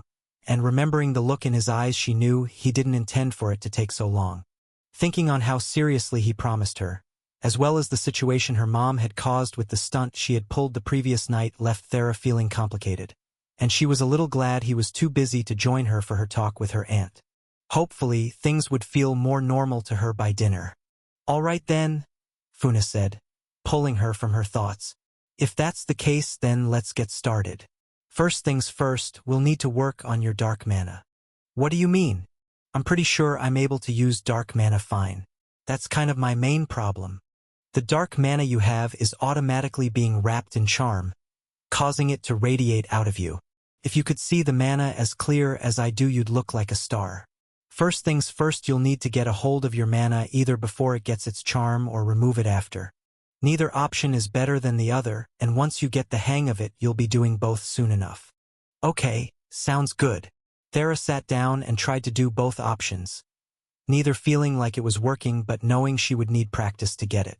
As she did her best, her aunt continued talking. Whether you get it or not, you'll also need to think about what sort of darkness spell you want to form. While I think you'll probably be exceptionally suited to fear since it's the same sort of mental manipulation spell as charm, I would personally advise you against it, at least until you have a level or 2 on you. It would be too easy for you to think you had it and try to put mana into it, only for you to accidentally be training your charm instead. As another option, I'll have you try Shadow Fog. With her words, darkness seemed to roll off of the Great Spirit, as if it really was a fog instead of an illusion that sapped the light around her. Your issue then, she continued, is making sure it has the proper shape to activate the spell. Funa's lessons continued on as Thera tried to absorb as much information as she could. Having a Great Spirit as a teacher was a boon few could hope for. She wouldn't let anything go to waste. The day had stretched on from morning till dinner, and by the time she was done her training, she couldn't wait to eat. She knew she was nowhere close to her goal, but that was okay. It was never going to be easy.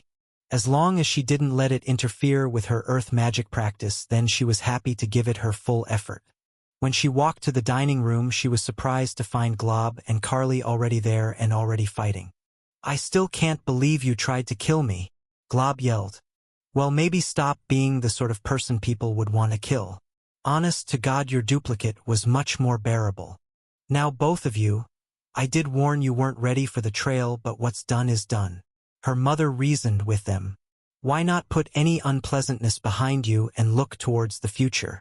Carrie looked embarrassed while Glob continued to fume. "You're right, Pelenia. I shouldn't have rushed into it. I'll try not to let it affect my work with him from here out." "Easy for you to say, you bitch. You're not the one who was beaten half to death. Can't you be a little embarrassed at how easily you were beaten by something that was supposed to be your perfect copy?" "No. You both got the jump on me. How was I supposed to beat that?" "By being better," Carly said dismissively, and Thera thought Glob's head was about to explode from the comment. Thankfully Ben walked in, silly hat and all, and diffused the tension by bringing out dinner. Now, no fighting. I made a very special meal tonight. A little piece of my homeworld, so you all better get along and enjoy it." "Oh right. Ben did say he wanted to make some foods from his homeworld for me to try." "Wait! You made spaghetti!" Carly yelled, once her plate was handed to her. "I mean, I did say I'd do something about it, didn't I?" Carly looked mortified. Her face was flushed red. "I thought that was just a part of my dream. Forget everything you saw and heard. Come on, it's not like I don't feel the same things. Now eat up." "I spent all day figuring out how to make a pasta and red sauce." "Pasta was easy enough. It's actually known in the world, and there's plenty of plants that resemble grains and plenty of animals that lay eggs to make it with, but not a single thing resembling a tomato on the planet. You wouldn't believe how complicated it had to be to get the look and taste right. If you ever want it again, the head chef has the recipe, so just ask." Carly had a bite and had to take a moment to collect herself after her outburst. "It's great. Thanks, Ben." With a firm pat on the shoulder and a smile when he saw how happy it left the other human, he took his seat and started eating. Thera felt a small stab of jealousy seeing Ben interact with his own kind and noticed her mother looking at her, grin plastered on her face. "What?" she mouthed, not in the mood for any more antics from her. "Oh, nothing," she mouthed back, smile never leaving her lips. Chapter 88. After dinner, Carly and Glob went up first, Carly to hide some of the emotions welling up from getting a taste of home after so long, and Glob just needing to recover more from the vicious beatdown he received. Ben and Thera quickly followed, heading to their own rooms, but Ben faced a problem. Thera had seemed a bit out of sorts since the meal started. "Everything okay, Thera? Did your training go well?" "Yeah, it was fine. No progress yet, but that's not shocking." "Okay. How did you like the meal?" "It was all right, I guess." "Just all right? Too bad. I'll have to try a bit harder to impress you next time." That at least got a little smile from her. "Maybe it just wasn't to my taste. Mind if I ask you something?" "Of course." "When you said you and Carly felt the same things over dinner, what were you talking about?" "Oh, that? Just that we both miss our homes and feel kind of screwed over to have been brought back to life just to fight and die. You know, the light and fun stuff I'm sure plenty of other summoned are dealing with." "Oh, is that it?" She seemed strangely relieved, and he ventured to make a joke. "You don't need to worry about losing your husband to another woman. I've only got my eyes on you, princess." He said it with a laugh, hoping to show he was just teasing. But when he looked over to her, her face was flushed and she wouldn't look at him. "Don't be stupid, and enough with the princess nonsense. I need to get some sleep, so I'll see you in the morning." "Sounds good, sleep well." Maybe that was a little too much? She seemed pretty uncomfortable from that, and he felt bad. He just meant to have some fun. She was probably feeling a bit conscious of the issue of their engagement, at least Ben knew he was. Joking about it was going to be one of the ways he processed it, but he needed to make sure he didn't do it too much to bother Thera, or at the very least gauge her reaction. Next time there would be no princess comment at least. Maybe doing both was a bit over the top. With Thera asleep, though, it was time to take on a whole other issue, and he ignored the door to his room, looping around to get back to Globs and knocking on his door. I'm asleep. No low-worlders allowed. Open the door, Glob, or I'm coming in anyway. Good luck. It's actually locked this time. Oh no! A flimsy deadbolt. Whatever will I do? Ben reached into his pocket and prepared 2 small tools he'd grabbed in advance in case the gray decided to be difficult. A wedge and a pocket hammer. He might not know how to pick a lock, but there were plenty of ways to beat one, and he slid the wedge to the same height the bolt in his room between the door and its frame and gave it a quick and powerful blow with his hammer, breaking the bolt and letting himself in before anyone could peek out to see what had happened. The moment the door was closed, though, Glob had him trapped, a barrier completely encasing him like a mime in a box. All right, looks like you got in. Now, what do you want? I'm assuming you haven't spoken to your little gray friend since you woke up? What? No, are you an idiot? Never mind, of course you are. I told you they sometimes sneak out to hang out. It's not like they're constantly around. Come on, Globalgork, buddy. I'm not falling for that again. Giving it some thought, the idea that a summoned hero could sneak off to another country for a few days without causing some sort of panic is ridiculous. I bet there'd probably be concerns about countries stealing each other's heroes too. Besides, you know I got you out of the trial, right? How did you think that happened? Who cares? I'm alive, and don't get me wrong. I even appreciate it, but get the hell out. I was led, Glob, he told him, ignoring his fellow Otherworlder, by another gray. I have no clue what you're talking about. Ben wasn't sure what a gray's body language was meant to convey, but WorldSpeak Plus must have had an effect on tone because he was sure if the little alien could, he'd be sweating. Then let me spell it out for you. I know you're still in contact with your world. As the words left his mouth, another gray appeared. That's enough, Globalgork. We were hoping to get the chance to talk to you about what happened before anything came of it, but it looks like there's no such luck. So human, it said as it turned to address Ben. What matters is what you plan to do with this information. Nothing much. You guys have a means to get information this world presumably can't access, and as far as I can see, you aren't bothering to share any of it. I'm just hoping you'd be willing to start helping out the world a bit. The alien stared silently at him for a moment, examining him before asking his question. Why? After stumbling upon us before we did the bare amount of looking into you, you were completely forgotten by the people and gods of this world. Why do you want to help them? Well, plenty of people also gave me their assistance too. Not to mention, as one of the suckers who has to live here now, I'm rather invested in ensuring the planet survives. Understandable, I suppose, but that's still no reason to help you. Ben had expected resistance since he'd planned the encounter, but he'd come prepared with a few ideas in mind of what to do about it. I could tell people about you. I'm pretty sure if we all survived this, people would be pretty up in arms at the idea that you all just stood off on the sidelines and ate popcorn while people died. Maybe enough to act. What would that matter? There's nothing any of you could do about it anyway, the Mystery Gray said, filled with indifference. Maybe not us, but the gods could for sure. They've already shown they can grab souls from across realities. I doubt I need to explain any of the horrific implications of this. And what makes you think we aren't more powerful? The gods and rulers of our reality in our own right that could fight back. Call it a hunch. For some reason, you all seem to be invested in the Greys that came here enough to keep in touch. At this point, I don't know why you aren't doing more already. Besides, if you had the sort of power to do more than peek into other worlds, it seems like the sort of thing you'd have already done. Ben couldn't understand why, but the Gray seemed faintly amused by his argument. Did I get something wrong? Couldn't matter. He had to put on a strong front here. Your argument isn't built on the most stable of foundations, but very well. Final question. What makes you think I can't just have Glob kill you? Either hide the body from there or claim he was scared when you broke in and it was an accident from self-defense. A threat, the main thing he was waiting for. Something that could show these aliens weren't necessarily benevolent or peaceful. Let me answer you with my own question. You're familiar with the function of the cards we all got when we came to the world, right? Maybe also with different figures with any degree of power in this world. Ben asked him, pulling his own card out and hiding all but a single detail on it. I am. At his response, Ben's smile broke through and he slapped his card against Glob's barrier for the other alien to see. I'm the Apostle of Myriad, and my god's been watching the entire time. For the first time in their conversation, B felt the new gray was genuinely surprised, but still managed to quickly make up its mind. Fine then, but I have one condition, human. One day I may ask for your help.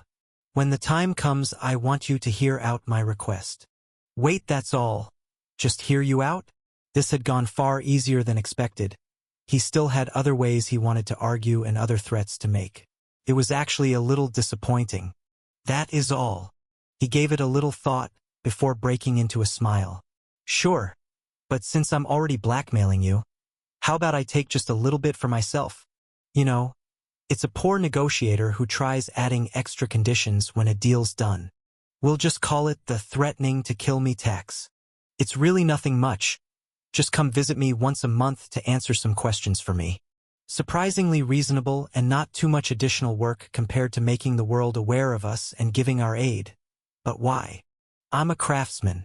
You know how many things I want to try and make that I have incomplete knowledge on. I just want someone who can try to fill in the gaps so I can have some fun. The small alien almost seemed taken aback by the selfishness of the request, but quickly recovered. Very well, human. My name is Quillith. I can't promise things will work the same between realities, but if you prepare a list of questions for me each month, I'll have the answers for you by the next if possible. Sounds good, Quillith. I look forward to working with you. Why didn't you refuse him? Glob asked once Ben had left the room. Wasn't the plan for us to keep a lower profile for longer? Get a better idea of the situation. It doesn't matter, Quillith said. 2 more of our attempts failed, with a few others showing poor results so far.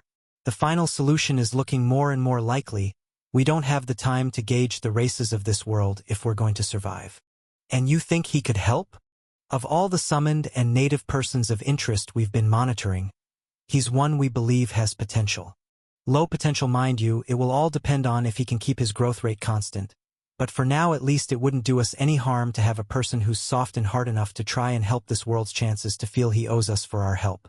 Besides, with the way everything's going, the sooner we accept it as a race and try to assist in this world's survival, the better our own chances will be.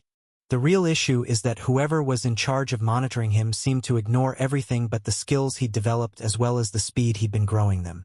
Things could be inconvenient if the gods decided from our conversation that we're a threat to them. He felt pain pulse through his central nerve bundle. If the gods of this reality decided they were a threat, that could throw their whole future in jeopardy. Not to mention that he'd need to alert the others that it was time to finally present themselves to this world, and make contact with the leader of this nation in particular. He could only hope he would be well compensated for all the work that was about to begin. Chapter 89. And that's what they said once you left, Myriad told Ben, explaining how the conversation between the Greys continued once he'd left the room. It could have been for show, just putting on an act while they thought you were watching. I don't think so. I couldn't read Quillith's thoughts since his actual brain or whatever he has that acts as one resides in another universe at the moment, but in the case of Glob, he seemed to be in genuine distress when he was told more attempts failed, though he didn't think in clear terms on just what those plans were. Doesn't matter, I guess. Sounds like they're only going to want my help if they can't get someone better. That's basically a guarantee it won't be my problem. What? The silence Myriad was giving Ben spoke volumes. He just wasn't sure he knew what it was meant to be saying. Nothing, I just don't think you should sell yourself short. You just managed to blackmail an entire race into helping us, and they aren't wrong about your growth speed. Ben, for his part, was having none of it. I'm glad you think so well of me, but you heard their conversation, Myriad. It sounds like they were going to have to end up helping eventually. All I did was give them a little push and score a benefit for myself. And he was already thinking about how to use that. On the one hand, he still wanted to figure out some sort of weapon to keep himself safe, but on the other, he really wanted to increase his quality of life in the world. First and foremost, he wanted a shower. Wiping himself down with a warm bucket of water just didn't do it for him. Well, he wasn't actually given a limit on what he could ask. He fully intended on taking complete advantage of the little gray. Shaking himself from his fantasies, he got back on track. As for my growth, I'm not even at the point that all of my classmates arrived in the world at. I'm just shrinking the distance a little. I think being summoned amongst a group of people with nothing but awakened skills has left you incapable of appreciating just how hard they are to get, but whatever. You're on the right track for growing even stronger after completing the quest and getting your compensation from the other gods. You'll be done with your current job before you know it. UHG, don't remind me. When I was told I'd be compensated, I thought that I might be getting a gift skill, maybe a blessing. Not just an extra 5 measly job levels. Every job you complete represents a permanent boost to your strength and potential. I wouldn't be so down about it. What's your current level anyway? 19. 8 from making the coat, 5 for the achievement, 5 for compensation, with 1 leftover he got in the middle of the trial, presumably from his actions causing a few more nations to compel some of their enchanters to convert. Even if it's the easiest bit, you're basically a fifth of the way there after a week. Speaking of, ready to hear about your new quest options? Absolutely. Hit me. Unfortunately, still nothing crazy exciting. Once again, I can give you the option of completing an achievement in my name for 5 job levels, growing my faith to an additional 100 believers for 20 job levels, or, well, that's it unfortunately.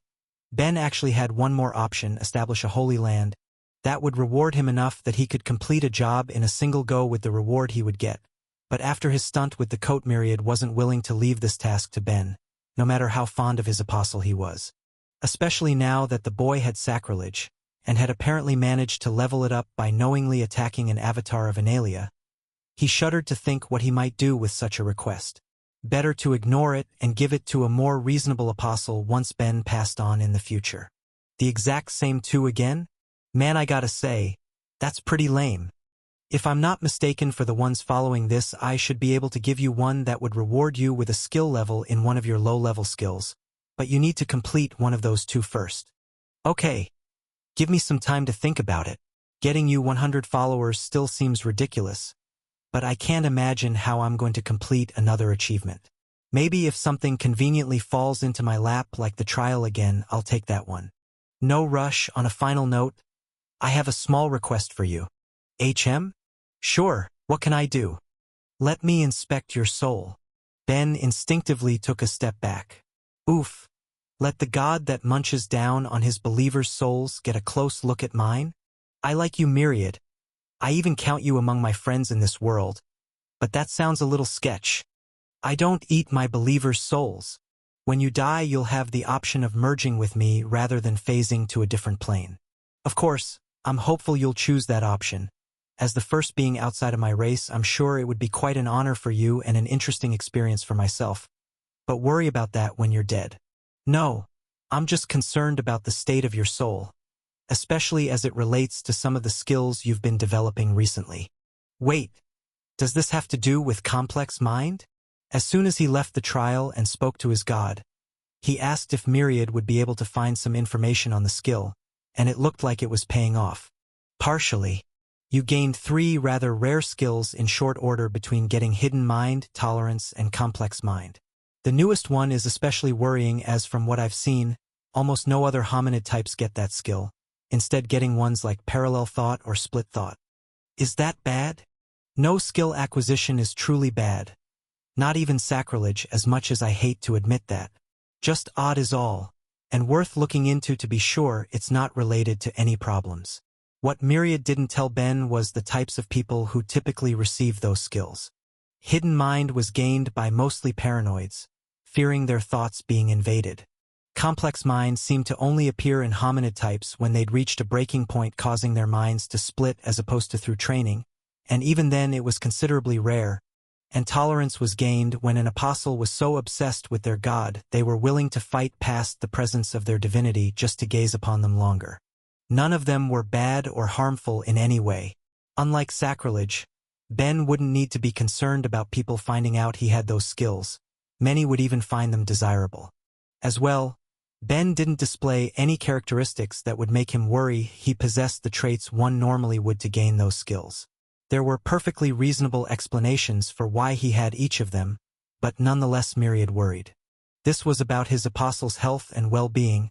He didn't want to lose him so soon. Okay, fine. I trust you, so take a look. however you do that. Oh, don't worry. It will be quick and easy.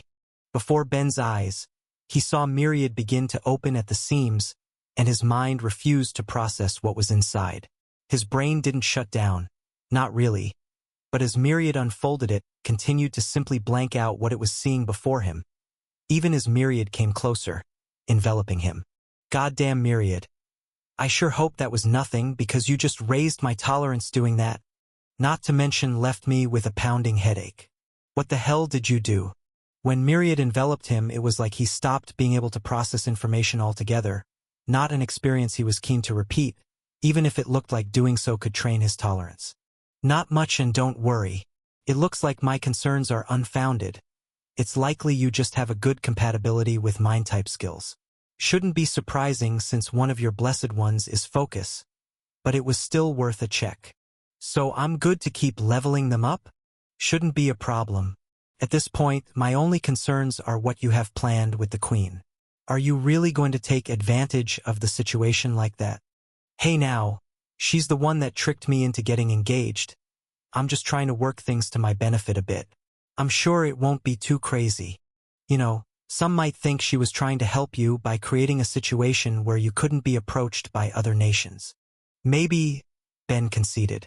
Or maybe she wanted to tie me closer to her people since I'm currently the best one at making the resistance braces. Either way, Myriad, I won't go too crazy. Just want to take any advantage I can get. The next day over breakfast, Pelania looked exhausted, with Abras seeming surprisingly lethargic himself, and Ben could understand why. It seemed that the Greys had stayed true to their agreement, and shortly after he left them, Glob had gone to Pelania's room and set up an immediate meeting.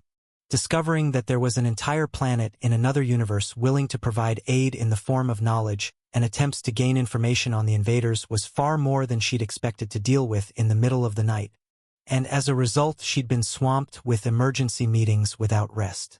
Really, she would still be trying to do her best to sort out the information they were being given, as well as finding the best people to act as liaisons in her nation to interact with their new allies. But with her daughter set to leave in a few days, she wanted to at least make sure to get her meals with her. Ben, having a good idea of most of this information, simply did not care at the moment. So Mom, I was hoping we could talk about my engagement to Thera, he said, and causing Pelania no small amount of surprise by being addressed as such, though she tried to hide it. Oh? I sure hope you aren't feeling any displeasure about this turn of events, Ben. You did such a lovely gesture to my daughter. No breaking her heart. Mother, please, Thera begged. Can you just put an end to this? I doubt many citizens in the nation would be surprised to know you set that up as a joke. No can do. Unless you find another nice man, I'd prefer you have this option kicking around. Besides, you don't seem too resistant, Thera. What do you say? I could have a ceremony set up before you'd leave the country, and when you get back to Stonewall you could work on giving me my first grandchild. I'm personally hoping your first is a boy. But a granddaughter would be great too when I think of how cute you were as a baby. And I'm personally hoping to have some peace for my last little bit home. But I guess that's not going to happen either, Thera sighed. Anyway, Ben spoke up, trying to get the conversation on track. I don't have any problem being engaged to your daughter. She's a wonderful girl, and it's not like I'm involved with anyone else. The Queen smiled in genuine joy hearing that while Thera tried to ignore the blood rushing to her face. Even though she knew what Ben was up to, it didn't make it any less embarrassing to hear. Well, isn't that wonderful? Maybe we really should do the ceremony after all. I think it would be best to wait a bit, he told her. Looking at Thera laying face down on the table trying to ignore them. I'm not sure how if Thera would be able to handle it if that talk continued. And we still haven't known each other long.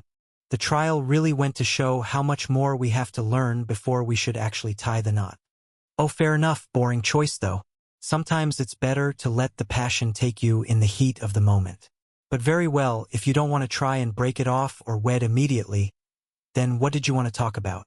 Simple really, just a custom from my world I was hoping you'd fulfill, just to really make me feel part of the family. The Queen hesitated. On one hand, she just demonstrated the folly that comes with participating in unknown customs without considering the consequences, but on the other, she very publicly approved of the boy as well. She couldn't exactly turn him down, especially when she was genuinely hoping to have him as a son-in-law. May I perhaps hear the custom first? Of course, it's nothing too crazy. Just having the parents of the bride provide a dowry to help the couple start their lives together. It wasn't even strictly a lie. Sure, it wasn't really a practice in his part of the world, but plenty of parents would help their children with such things. Pelania sighed. She could see a mile away where this was going. The only question was how much was he hoping to get. And what, may I ask, would be an appropriate one? Oh, it doesn't have to be anything too crazy, he told her. Nothing but smiles. Just give whatever you think Thera is worth, of course. Chapter 90. In the end, Pelania agreed but said she would need some time to decide what would be appropriate. Once that was settled, she would have it sent to Sonia's home to collect. Once that business was complete, Ben spent the last of his time updating the enchantments on Thera's brace, while continuing to make more for any people of status who needed access to some. It seemed that many of the embassies he'd already produced some for had learned he would be leaving soon, and due to the terms of his patent wouldn't be called upon to make more, as he was expecting to remain anonymous, even though he'd done a poor job in keeping his identity to himself. Still, now that the queen of the nation had essentially claimed him as her own, they wouldn't be able to get more made themselves unless they were able to negotiate through her to make time, or else raise up their own enchanters enough to do the same. Since neither was guaranteed to happen very quickly, that meant that anyone in enough authority in one of Anilia's allied nations wanted to get one made while they could, for the convenience of not needing a cloak every time they had to travel or work in a different country. Ben was happy to accommodate. Even though it kept him busy for the remainder of his time in the country, he'd managed to grow past his concern for how much he was making through his work, and as a result of his level up in enchanting was able to get the braces completed even faster. While all of this was going on, Thera was still trying to squeeze in as much training with Funa as she could. Though the Dark Spirit had been right that she wouldn't be able to achieve much in that time, what mattered was that she learned the information to put to use and continue her training when she returned to Stonewall. With what little time they had between both their tasks, Ben made time to paint the family portraits he'd been asked to when they first arrived, a greater task than he'd expected when he'd seen just how big Pelania wanted them, as well as explored the city with Thera, taking advantage of the size of the city and his newfound wealth to pick up numerous books on the various disciplines he was practicing, as well as anything else that caught his interest. Once they'd accomplished as much as they'd hoped to, it was finally time to say goodbye. Ben looked to Pelania and Abris. "Welp, Mom, Dad, thanks for having us.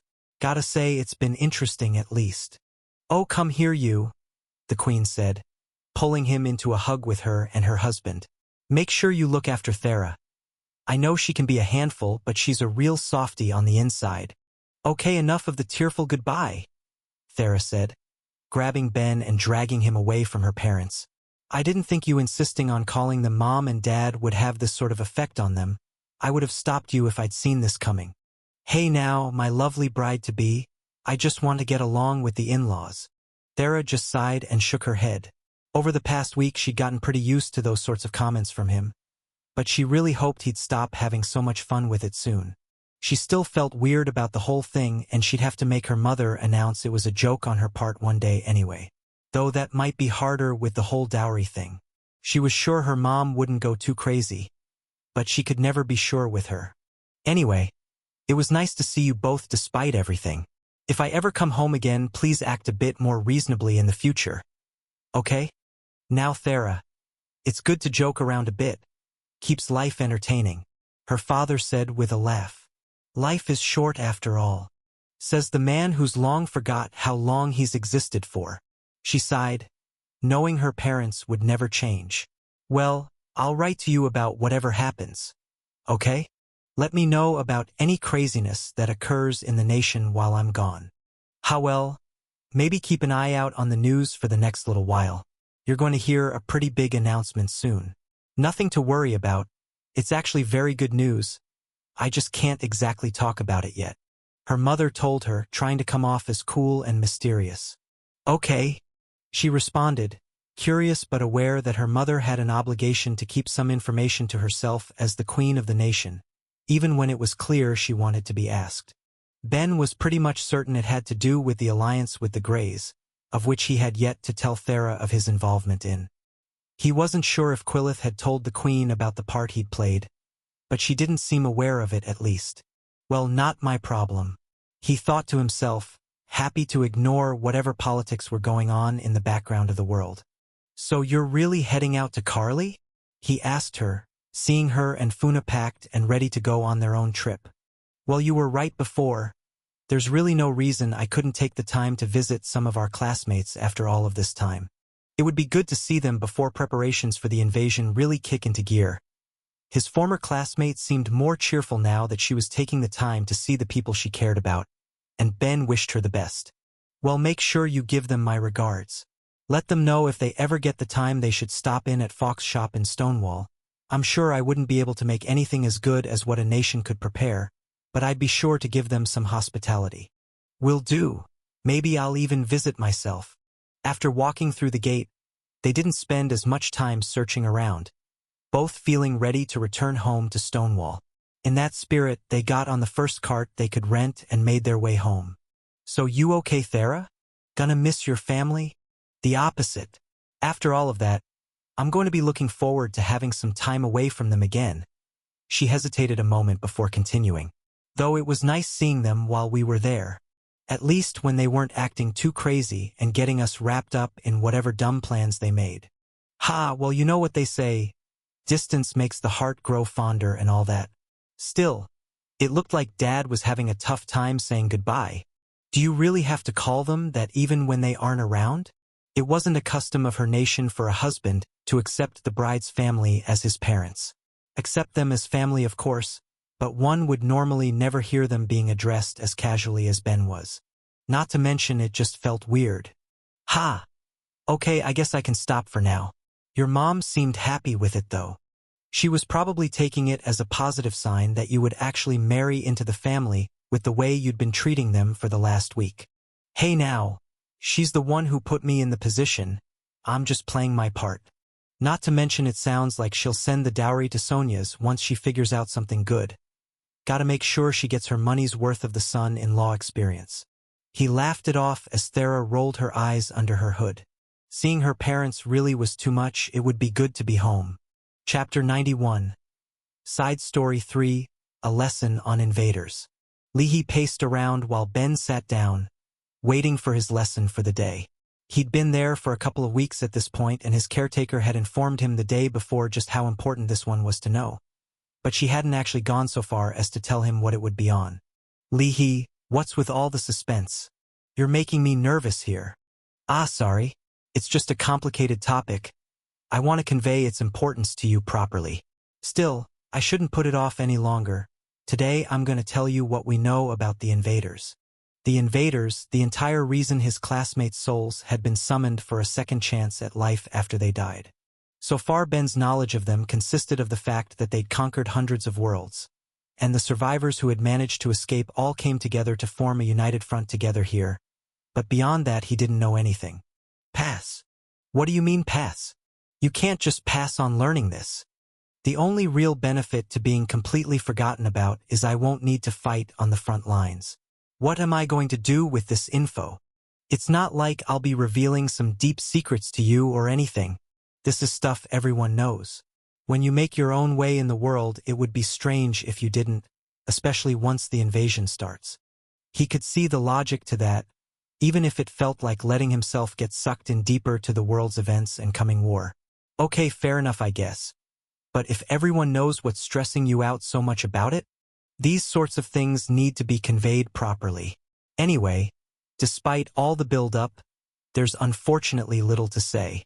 The attack was structured the same across each world it happened on. When it began on each planet, it started with 333 beams of light marking various places in the world where the invasion would take place.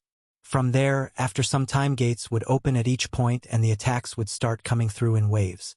Each time it's the same. The first has nothing but wild beasts pouring through. Demons, as some have taken to calling them.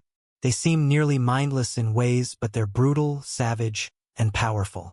They alone are responsible for taking out most worlds. Wait, how bad are they that you have packs of animals taking over worlds? Unfortunately, their power isn't the biggest issue. It's their numbers. Each gate can pour out millions of them. It simply isn't manageable for many races, especially considering that they'll scatter about once they get out to continue to cause untold death and destruction.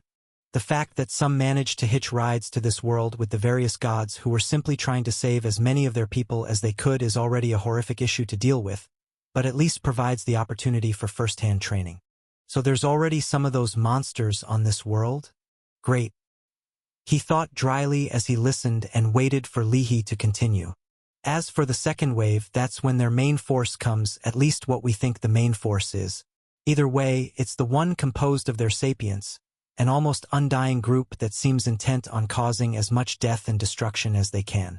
From the accounts we have recorded and the words of our gods, it seems that they won't spare anyone or anything, instead paving a trail of chaos across the world. Scary and all. But what do you mean by undying? While it was interesting at least, Ben found himself having trouble connecting to what he was being told. Despite that, he ended up curious enough to want to learn more, in the same sense one would want to learn a game or book's lore as opposed to the history of a world. Lihi luckily was happy to teach, regardless of the form his curiosity took. We've seen examples of them using enough magic to know that their race as a whole is able to learn every type, but it seems that in particular they will always have access to either life or death magic. As a result, they will heal their wounds at terrifying rates, or make it so they won't succumb to their injuries until one of their life mages heals them. It leads to them seeming almost unkillable unless their bodies are thoroughly destroyed. Finally, there's the third wave, just as bad as the second, but they seem to include their best of the best. At least we hope that's what they are. She finished in a smaller voice. And after that? Lihi only shook her head. No worlds made it that far. Hopefully nothing. From what we've seen, it seems like their race is strangely fixated on the number 3 as a whole, with the 333 gates, and what we suspect of being 333 days on their homeworld taking place between each attack, but it's hard to say. Maybe they're ready to attack us 333 times 2 for all we know, and we've just never had a chance to find it out, or maybe they'll never stop attacking. 3 waves of attacks were enough to bring down worlds. Horrifying in so many ways, but Ben still felt an emotional distance from it all.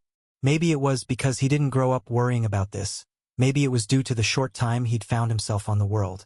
Whatever it was, after hearing all of that, he at least had the common sense to hope it would be closer to the 20 years instead of the 3. So the plan is just what? Keep fighting and hope for the best?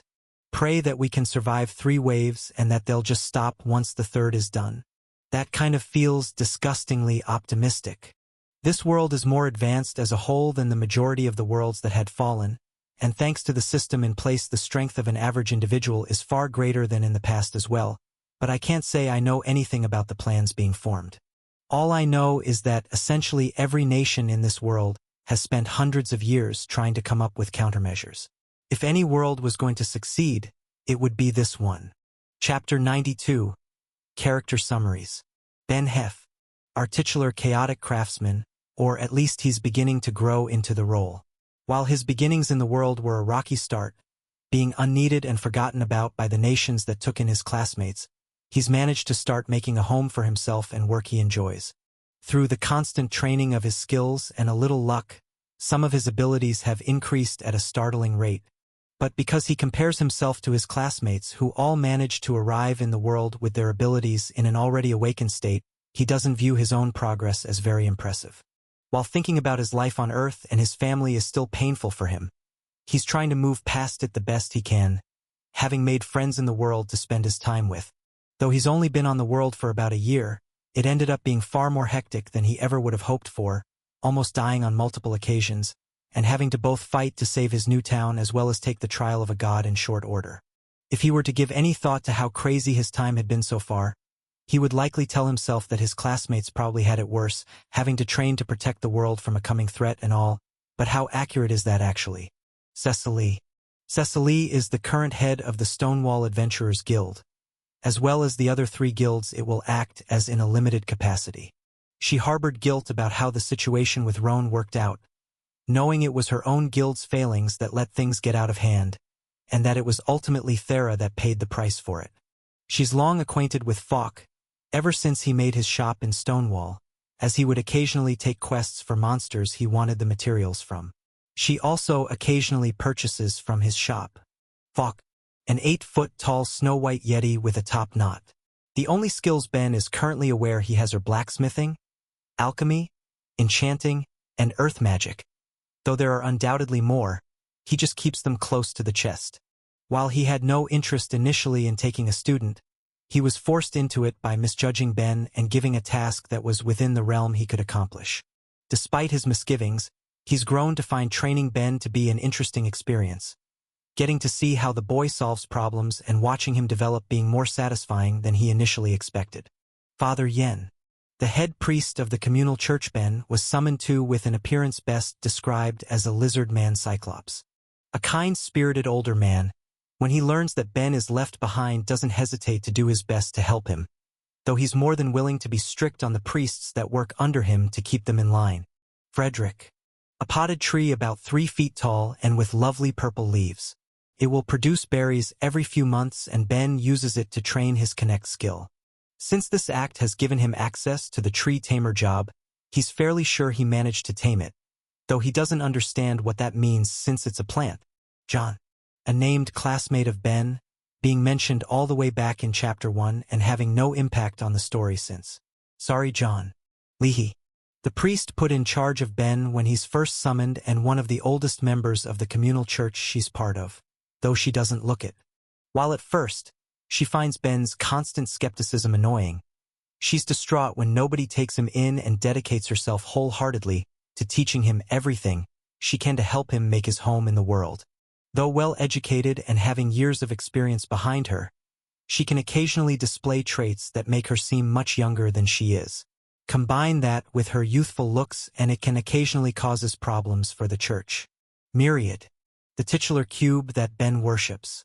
A god of a long-dead race, Myriad's people decided to destroy their world when they were invaded, rather than let it fall into enemy hands.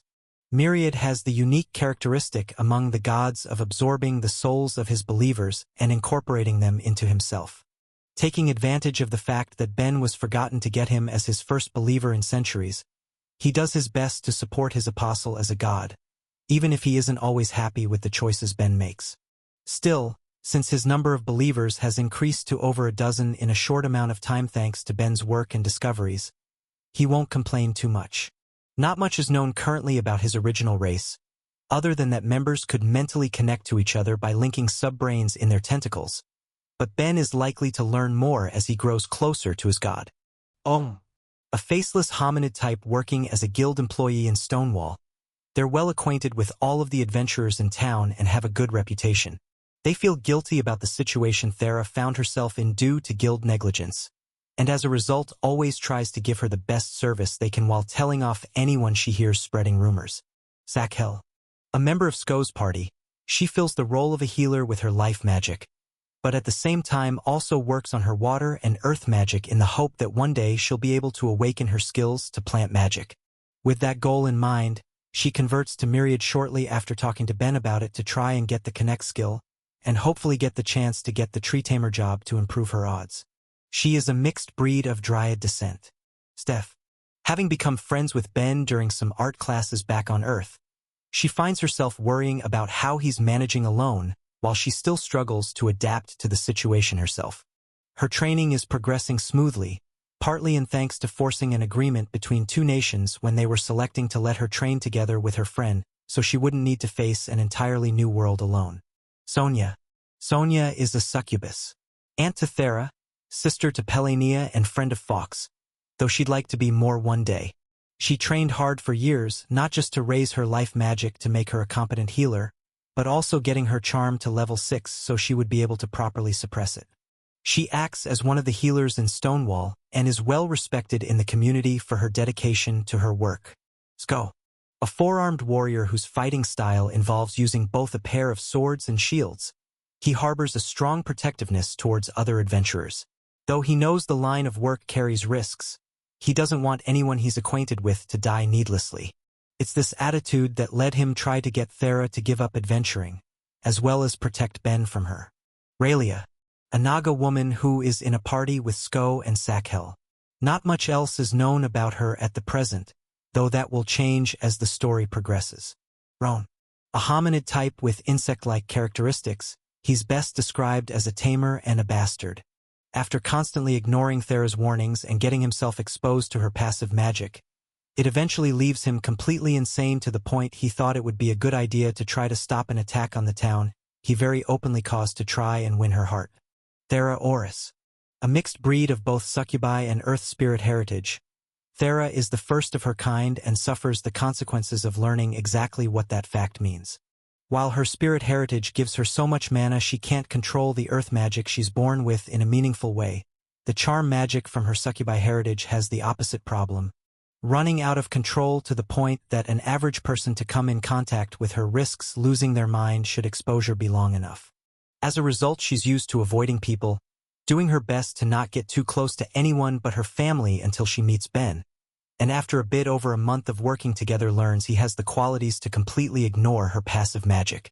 Because of this and his genuine desire for friendship, she's forced to learn how to interact with someone as a friend for the first time, without needing to worry about keeping a safe distance.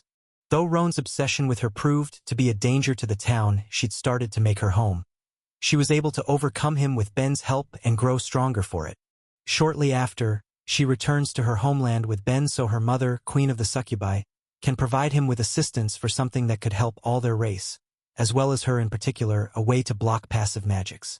Through a series of events, she's forced to take the trial of her god and comes out victorious.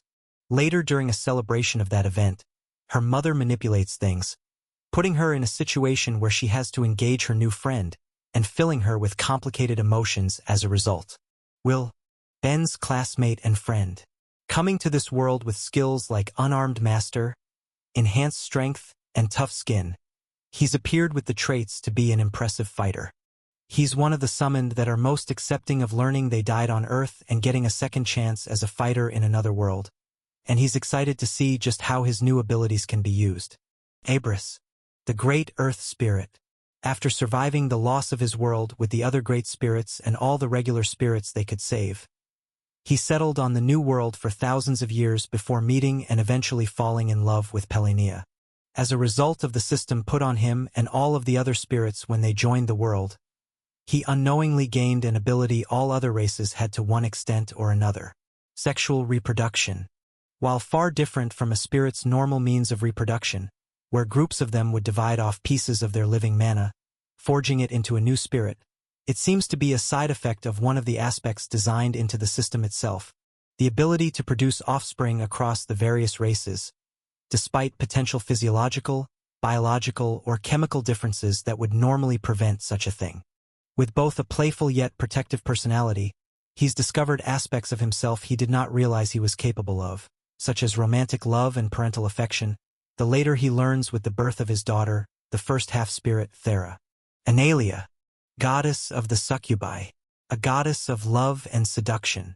Her husband was Talona, a god of unity and strength, specifically emotional strength, who died fighting off invaders to help his people escape.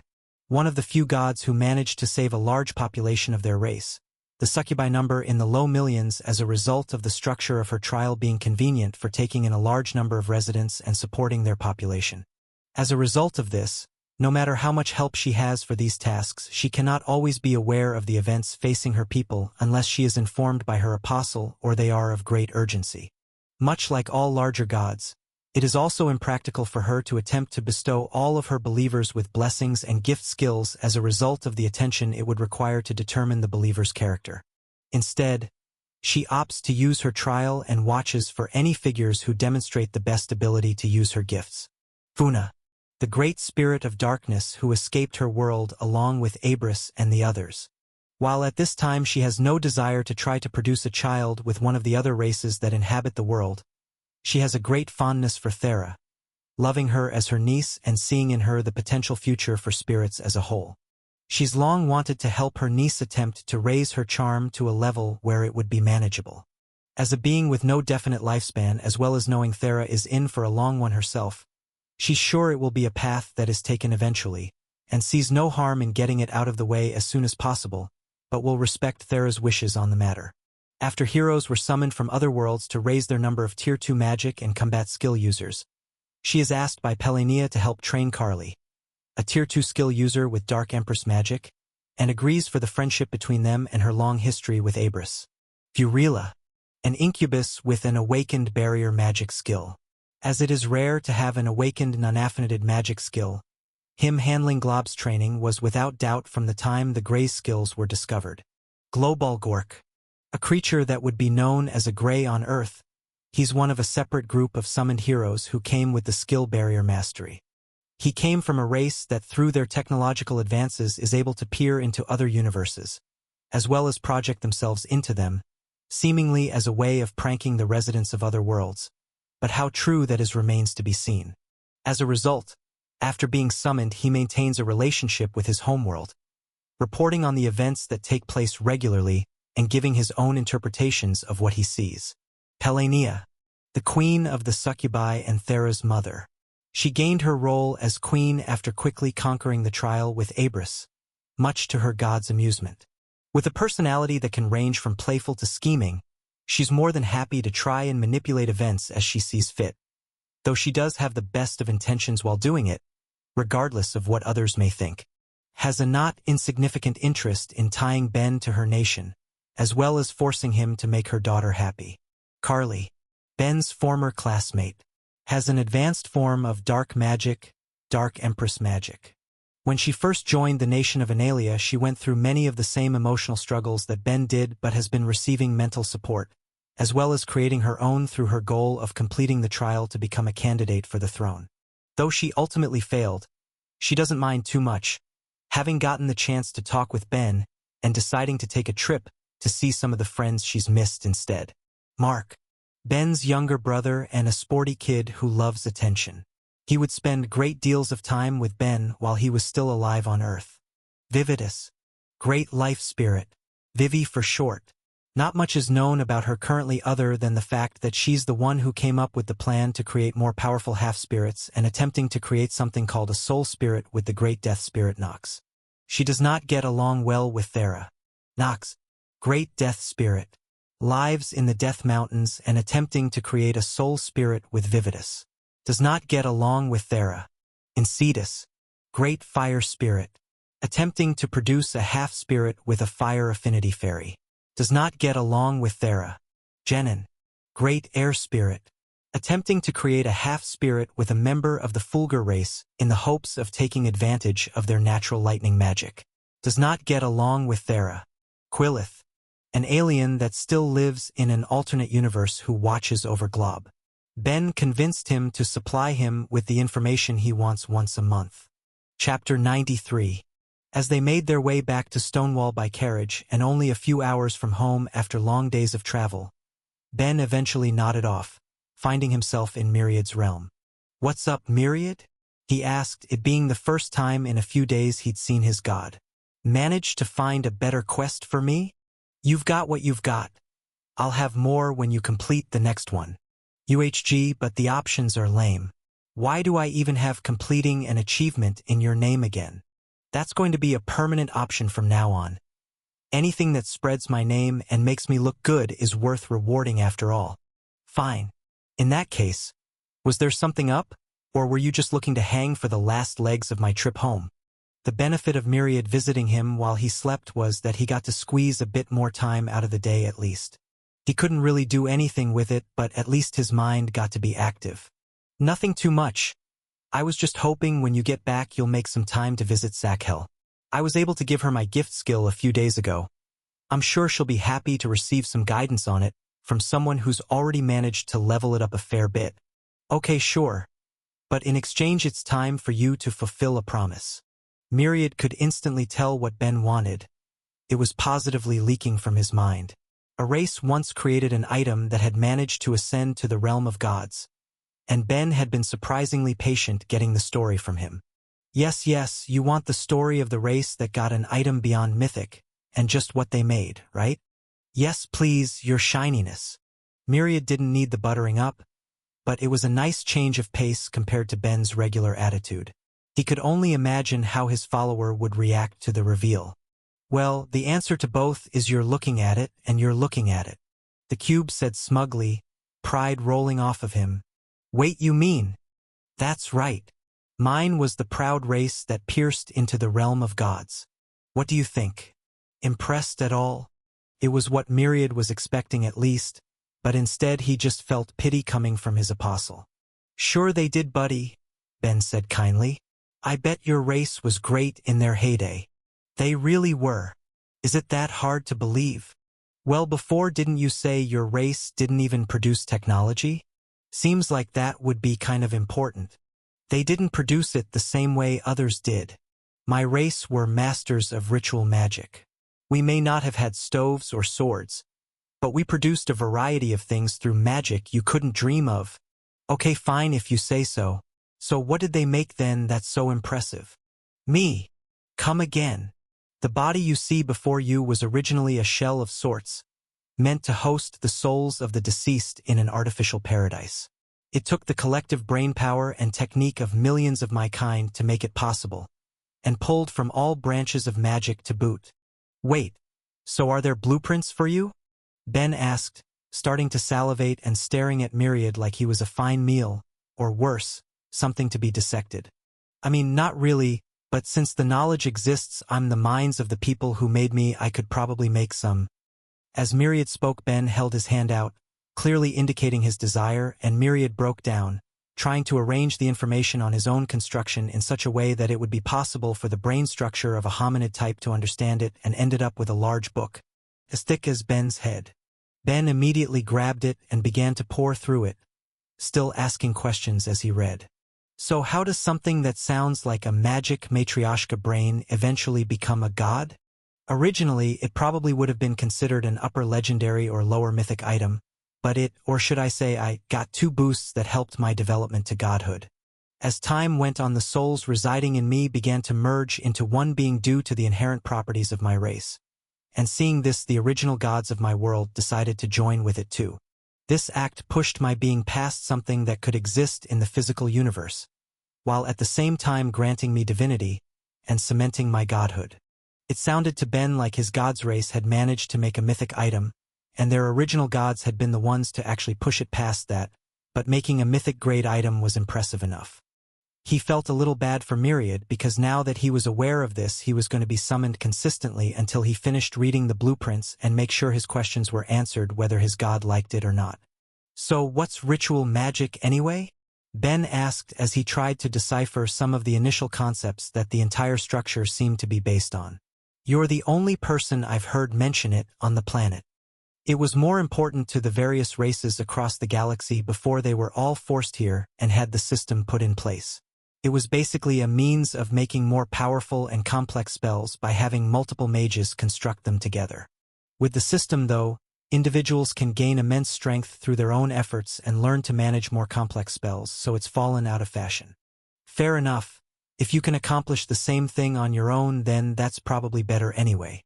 Well, I wouldn't say you could exactly accomplish the same thing on your own, and there's no reason rituals can't be used in tandem with the system, it just adds a layer of difficulty.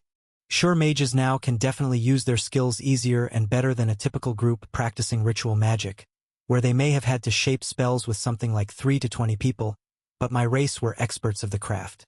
You could go so far as to say it was our specialty. What made you guys so good at it then? A couple things. If we were to talk in terms of levels, a standard member of my race would typically have the Zeroth or First in about 5 different affinities of magic by adulthood, with many having all of them. Second, compared to other races who would have to carefully plan things out and practice their rituals, we were able to link our minds unendingly as long as we connected our subbrains. Our rituals would involve hundreds to thousands of people working together to achieve our common goal. No offense, Myriad, but if your people were so great, why did you have to destroy your planet instead of just fighting off the invaders? Well, first of all, most other races couldn't blow up their planet even if they wanted to. That's the biggest ritual my people ever managed. Secondly, that's how much of a threat they are. They can throw unending waves at a world and sacrifice untold numbers to claim it. No matter what we or any other world would try, eventually we'd just run out of people. Taking as many of them out with us as we could was the optimal outcome. And you gods don't know any race that's defeated them? We know of races who haven't been attacked. Those living in gas giants, some that live in the hearts of stars, and the few that make their homes in the void between them, but none of us are aware of any terrestrial worlds that have held them off. If there are any, their planet would be deep in invader territory by this point, potentially still having to fight. Then how exactly are we supposed to win? Ben found himself thinking.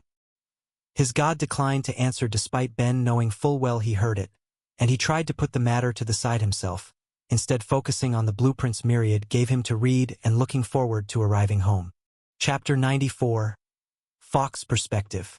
It had been about a month and a half since Ben and Thera had gone off to Analia, and both Fawkes and Sonia were feeling their absence. Sonia was finding her empty house a bit too lonely without Thera there to see each day, and while Fawkes was more productive with his work without Ben around, not needing to spend time teaching the boy and answering his questions, he found himself strangely missing the chance to watch the fledgling craftsman grow, as well as seeing how the boy would solve the problems he faced. Since they both found themselves in need of some company, Fawkes had been coming over to enjoy some late dinners with Sonia at her suggestion. Before his workload increased from his clients' orders, he'd typically join her and Thera for a meal or two a week anyway. They just bumped it up while the other two were away. He was grateful too. He had gained the cooking skill long ago, as most who would prepare their own meals tended to do, but he never put much work into it, leaving it permanently at a low level of 1. Sonia, on the other hand, had a respectable 4 as a result of constantly trying to make nice meals for herself and Thera, not to mention the years she'd spent cooking for the party back in their old adventuring days, and Fawkes could definitely taste the difference the skill made. No matter how many times he ate it, it tasted nostalgic to him, bringing back memories of when he had finished his training as both a smith and an alchemist, still going out into the wilds to collect new materials for his crafts. "I hope you're enjoying it," Sonia said, pulling him from his thoughts. "Everything you cook's always excellent, you know. Getting a free meal is a treat." Her face lit up with a gentle smile as it so often did when she was complimented, and Fawkes couldn't help but feel a bit scraggly in comparison. Sonia would at least make the effort to change into something nice for their dinners, while Fawkes typically just came from the shop, wearing the same things he'd spent the day forging in. Maybe for the next one he would at least go to the trouble of running a comb through his fur to look a little more presentable. "You know, if you like my cooking so much you could always eat it more dash. We're back," Thera called out as she opened the door, interrupting whatever Sonia was going to say. Fawkes wasn't positive on what sort of face she was making. Even after all of these years together, he wasn't a master of the subtleties of a succubus's facial expressions. But it quickly turned into a smile as she got up to greet them, to which Fawkes joined her. "It's good to have you back, Thera. The house has been too empty without you," Sonia spoke as she pulled her niece into a hug. "And Ben, aren't you looking sharp? Is that new?" "What? This old thing?" Ben asked, gesturing to the coat he was wearing that Fawkes couldn't tear his eyes from. "I made it while we were there. It's kind of a funny story, Dash." "Well, sit down and tell it immediately, boy," he said, grabbing Ben and pulling him to a chair to explain himself. There was no way he could have made it, it wouldn't make sense with what he was seeing, but he'd be downright excited to be proven wrong. He turned back to look at the coat his student was wearing again and couldn't help but grin at what his various higher-level skills were showing him. First Church or Myriad. Fire Affinity Warming Enchantment, 9th level. Water Affinity Cooling Enchantment, 9th level. A Myriad's Essence? Item grade lower ultra rare. After Ben and Thera caught Sonia and Fawkes up on what had occurred while they were gone, both of them could only stare on in disbelief. Sonia looked like she'd gotten a migraine after the conversation, while Fawkes nursed his head in his hands. "Well, first things first, looks like I should apologize for sending you both out there. I know she can be a handful, but I never expected things to get this bad. Pelania, what in Anilia's name are you doing to your daughter?" Sonia muttered to herself. "Seems she's let herself grow too unrestrained without me there. So anyway, what about the coat caught your fancy, Fawkes?" Ben asked, changing the subject. "Tell me it's upper uncommon. Give me the news of my dreams." The boy was looking at him with unrestrained expectations. He knew he'd made a quality item and couldn't wait to get his teacher's appraisal. Fawkes could only sigh. "Boy, that," he said while gesturing to Thera's armband, "was upper uncommon. Your coat is lower ultra rare." He could see the boy's jaw instantly drop, and he couldn't blame him.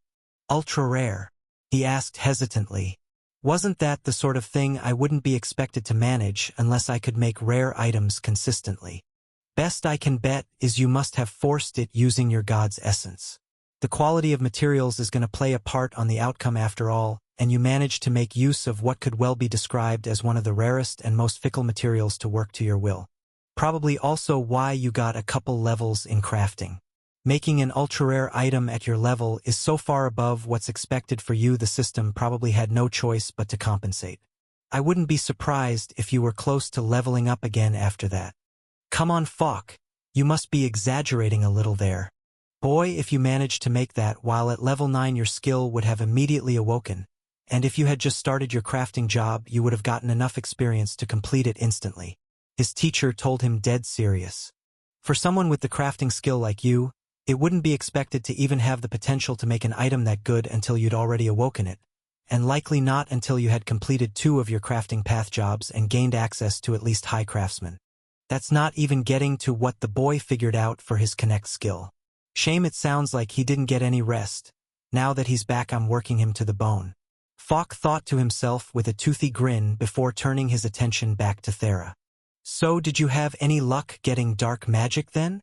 He asked his niece, but she just shook her head. You know how long it took me to get a single level in earth magic. I doubt it will be any time soon. True, but back then you couldn't move your mana at all. I'd say you're in a much better place to succeed at the moment. Well, I can hope at least. Speaking of though, I know you've been giving me Ben in the mornings, but do you think I could just take him for the weekend instead? Divorcing me already? He asked jokingly, though not understanding why she didn't want to hunt with him each day anymore. You're looking to get hit. I just thought it would be better to give you more time to work on your own skills instead of monopolizing so much of your time. With my earth magic at 3 right now I'm at a better place than I ever could have hoped for. So I was thinking I could use 5 days a week to try and work on acquiring other magics. Plus, if we go for hunts 2 days back to back, we could go farther into the woods and camp out instead of these smaller excursions and hopefully get better creatures. I think it would be a win-win all around. As long as you aren't hunting on your own, I don't mind. Probably good to give the boy some more hands-on training right now as well, especially considering that his enchanting is a high enough level I could start training him on some more complex techniques. His student had come back so much more interesting after all, it would be a shame not to put him to the test. Chapter 95. So I hate to ask this, but mind if I crash here tonight? Ben said, turning to Sonia. Since I gave up the room I was renting I need to find a place to stay. But your place is a fair bit comfier than the floor in Falk's shop in the meantime. Or instead of treating my shop like an option you could get a room from an inn. His teacher grumbled. It's no issue, Sonia told him. I was actually going to see if you'd perhaps be interested in renting the spare room. It's been quite nice coming home to cooked meals, and I'm sure Thera would enjoy having more food options than whatever raw vegetables and leftovers are around when I can't make anything. You sure? I wouldn't want to impose. He was quite tempted by the idea. Their home was closer to the shop compared to where he was previously staying, and he was already storing his stuff there while he was gone. Aside from that, it would make adventuring with Thera more convenient if they could just have breakfast or dinner and go. Having you here for a month already went rather well, I think, and it's nice having the house so lively. Of course, this is all if Thera doesn't mind. Will you give up on the marriage jokes if I say yes? She asked, thinking she'd found a way to regain some peace. Unfortunately, Ben immediately shot her down. I'm sorry, but I can only stop when I stop finding it funny. I'll sleep in the shop tonight. Gods, no sleep here instead of the floor? She immediately gave in, not wanting her friend who she just went through a god's trial with stuck sleeping on the ground, no matter how much he insisted on annoying her. I can't believe you're enjoying it that much that you'd turn down having a place to sleep. What can I say, it's how I am. Can't help wanting to talk about my beautiful fiancé and all. He told her with a joking smile. Thera could only sigh. Anyway, Auntie Sonia, think I could ask a favor from you too? Of course, Thera. What can I do for you? Her niece typically didn't ask much of her. She couldn't help but be a little surprised. Well, since Analia said that my levels in all my magics will improve my magic control as a whole, and it sounds like it would contribute to my quest to gain levels, I was hoping you could take some time to teach me some life magic. Sonia wore a complicated expression when her niece asked that. Thera, I'm not so sure that's a good idea. But I have the affinity at 22. I should be able to learn the skill even if it will be harder than getting dark magic. All the women in her family had a decent compatibility with the skill. While she'd never considered it herself before the trial, she knew it could be useful. It's not that I don't think you could learn it if you want, it's just that if you don't raise your control more, it will be akin to someone going into the Life Valley, especially starting out. The effects could be rather severe. Oh, don't worry. I have a solution that will probably work pretty well. You do? Sonia asked, not sure what she meant until she pointed at Ben. Wait, you're going to use me as a practice dummy for potentially dangerous life magic? Didn't you say something about the Life Valley causing mold to grow on people while bacteria eat them alive? You have a ridiculous life resistance, you'll probably be fine. Besides, she started as a playful smile formed on her face. Don't you want to help your beautiful fiancé? Falk immediately burst into laughter as his niece got her little revenge. And Ben gave in. Fine, I'll help until you get the skill at least. The first time you succeed probably won't be too rough on me. Right? He asked, turning to Sonia, who wouldn't meet his eyes. Gonna take that as it might hurt a little. It will probably be fine. He tried to convince himself, hoping he didn't agree to something that would get him confined to bed to heal again. Well, as long as my disciple can still work, I don't mind too much what you do to the boy, but I should probably head out. Meet me at the shop bright and early tomorrow and we'll see just how you've improved. Sorry, Falk. You mind if I start up again the day after? Myriad asked me to check up on his other believer in town, so I wanted to do that tomorrow. If it's a task for your god, then I don't mind. Didn't realize you had another believer here. I converted her with my honeyed words. Not to brag, but I occasionally try to do what my god wants. I don't think there's a single person on this world that would consider an apostle who only occasionally works towards their god's interests as bragging. But as long as none of the divine retribution you're getting one day rubs off on me, then that's all that matters. Don't worry. I'm pretty sure Myriad doesn't have enough believers to pull anything like that off. Analia does, and you still chipped her avatar, Thera muttered, which Ben was happy to ignore. That was really just a difference of opinions after all. Anyway, I'll see you in a couple days. Once Falk left, Thera got up to start getting ready for bed herself while Ben stayed up to unpack his spatial bag and chat with Sonia for a while. After tossing the small bit of luggage both he and Thera brought into it, he'd filled the rest of the space with books and tools, the most important clearly being his Kiss the Cook apron. Besides that, though he made sure to get plenty of books on topics he wasn't sure he could learn much about from Falk, like sewing, cooking, and stoneworking, on top of as many ones on enchantments as he could comfortably buy from the Craftsman's Guild. If he was going to figure out a way to make a brace that could perfectly contain Thera's passive magic, then the secret was going to be in mastering enchanting. He was sure of it. It was as he was flipping through one of the enchanting books, he was more hopeful about that Sonia spoke up. I just want to say I am so sorry about my sister, she said with as much sincerity as she could muster. I know she can be a handful, but I never would have imagined her forcing the trial or an engagement onto you. He continued to try to make his way through one of the more complicated passages with one mind, focusing the other on the conversation. Don't worry about it. Honestly, with the amount I gained from the trial, I can't exactly complain. And it's not like I'm involved with anyone at the moment or even looking to be. Being engaged for a while won't be so bad. Well, having said that, do you think you could ease up on Thera a bit? A man shouldn't joke when calling a woman beautiful after all. It's not like I'm joking about her being beautiful, he told her while he pulled ideas through his head. But yeah, I guess it's been a week already. I'll ease up unless it's ever particularly funny. Since he had his nose buried in his book, he didn't notice Sonia perking up to his response. Nor was he aware of Thera briefly stopping to listen as she went to wash up before she slept. Sonia, though, was in a perfect position to take note of her niece's pause and shimmering face. So does that mean you don't have any issue with romance outside of your race? She asked, probing and instantly having more fun with her sister's decision. I guess that sort of thing depends. I can't say I'd be attracted to all hominid types, let alone all races. The head of the church I was summoned to, Father Yen, was some sort of one-eyed lizard man. He pulled his head away from his book as he thought for a minute. Actually, I never learned his race, did I? Either way, that's a bit out of my strike zone. But Thera would be in it? Sonia asked, pushing forward with her curiosity. Like I said, Thera's pretty, but at the same time I'm not looking for anything, and she's mentioned that she isn't either. Besides, it's not like I have romantic interest, and I'm not throwing away one of the few friendships I have in this world because she happens to be a single girl. Well, Sonia said, finding herself immediately more entertained by her sister's meddling. Not exactly single anymore, is she? Chapter 96. Ben pulled open the door before Sakhel even had a chance to knock. How did you know I was there? She asked, more than a little surprised. She'd been excited for him to get back ever since she got the skill and had been told by Myriad that he would give her some pointers.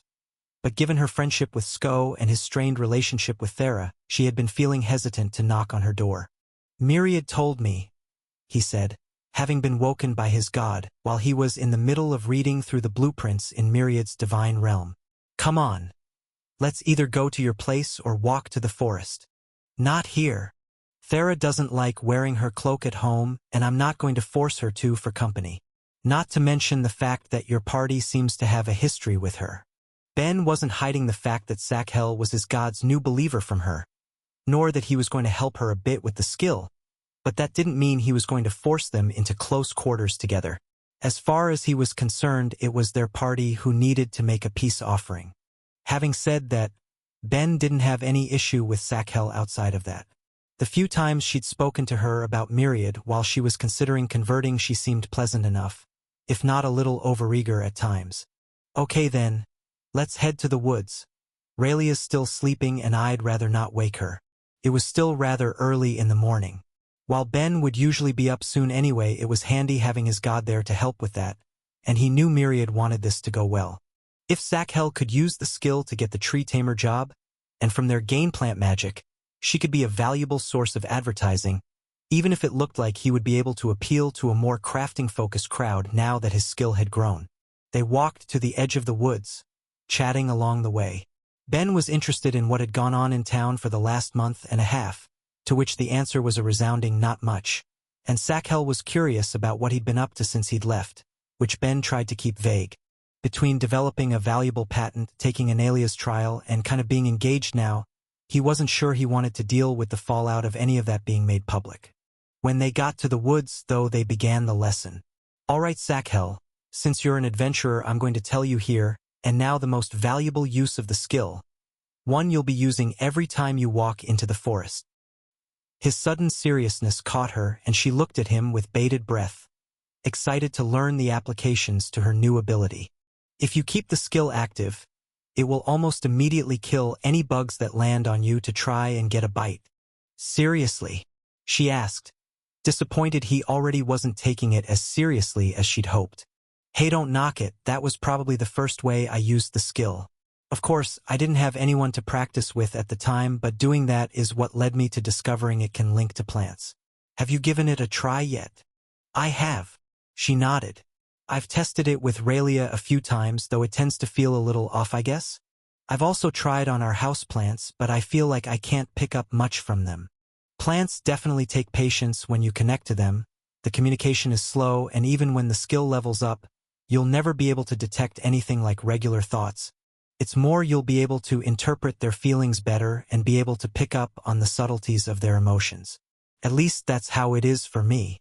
Since you're still level 0, why not try to connect with me first? He held out his hand to her and she took it, activating her skill. Ben was reminded of what it was like when he'd first gained it. All he could feel from her at the moment was a mixture of nervousness and excitement. Not a single thought broke through. He was keeping his mind pretty steady at the moment. There wasn't much to provoke an emotional response from him after all. But after a couple minutes of feeling Sakhel probe around his head, he activated Hidden Mind, just to see what would happen. Wait, what did you just do? Was my skill cancelled? No, I just have a skill called Hidden Mind, he said with a small chuckle. I spent enough time with enough different people and races trying to keep my thoughts leaking out that it developed. Did it cut off everything entirely? It was like I wasn't even connected to you. Interesting. His hidden mind skill was currently at the same level as her connect. He hadn't expected it would be able to cut off her skill entirely without it being a higher level. Perhaps it was a result of it interacting with one of his other skills that gave it a boost? None existed in a vacuum after all, just look at the interaction between connect and enchanting.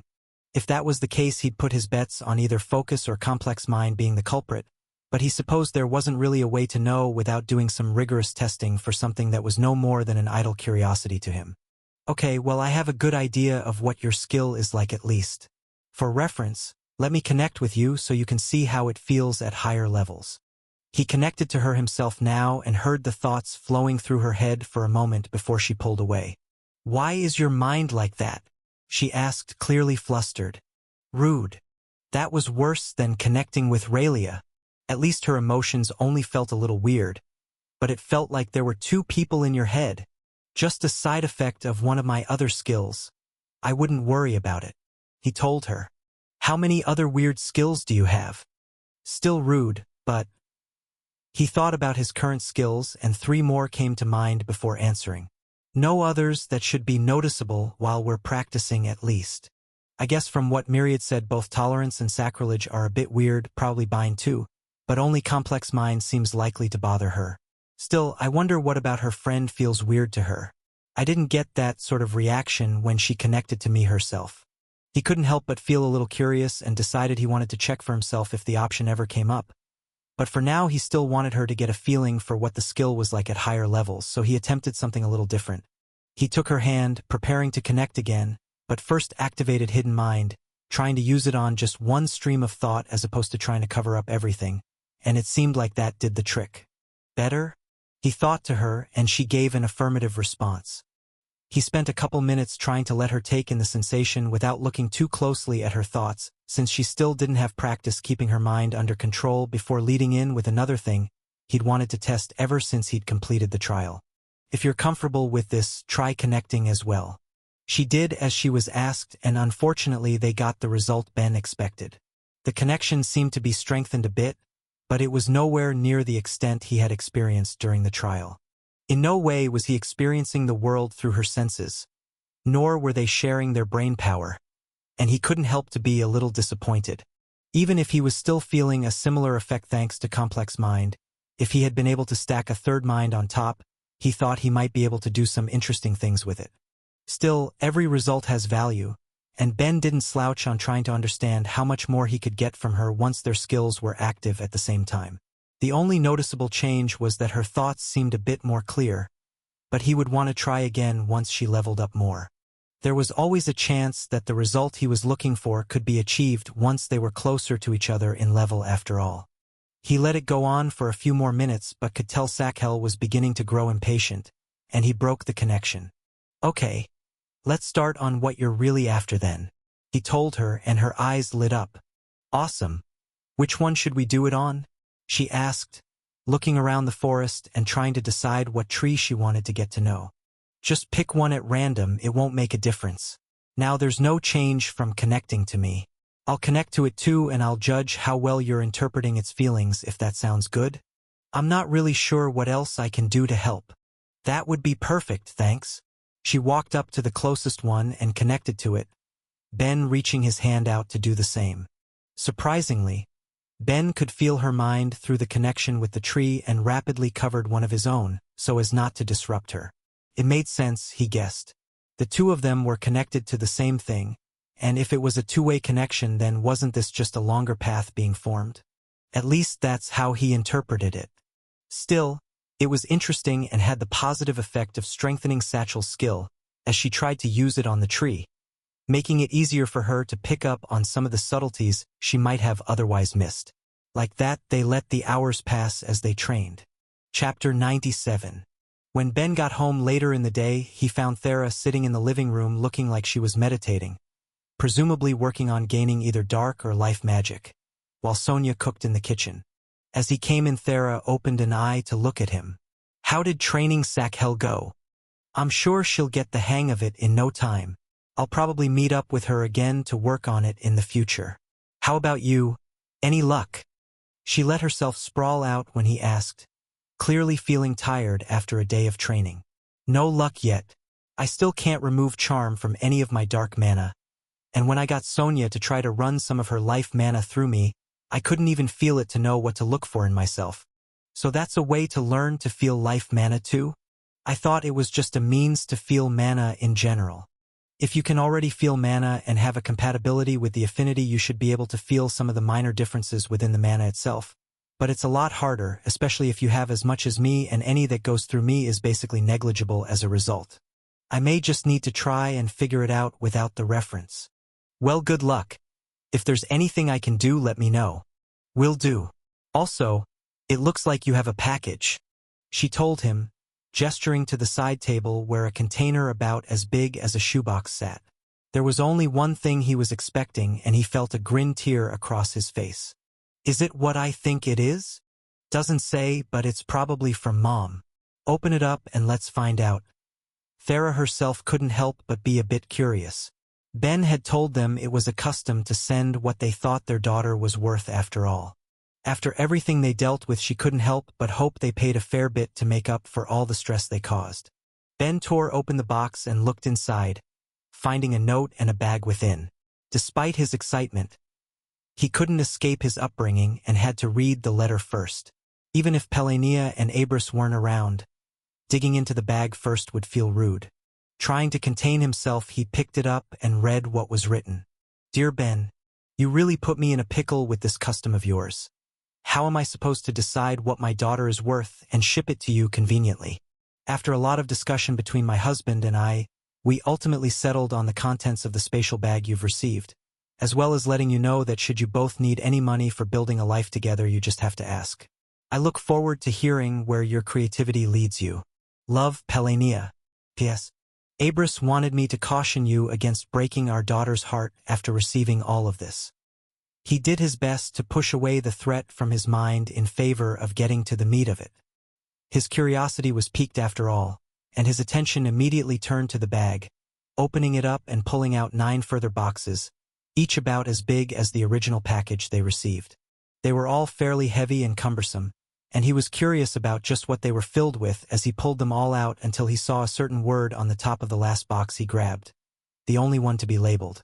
Deathstone. No way, it can't be. He thought to himself as he felt his eyes light up and his grin grow even wider as Thera watched him from the side with suspicion. What's got you so excited? She asked, and Ben started tearing open packages to confirm, only leaving the one marked Deathstone unopened.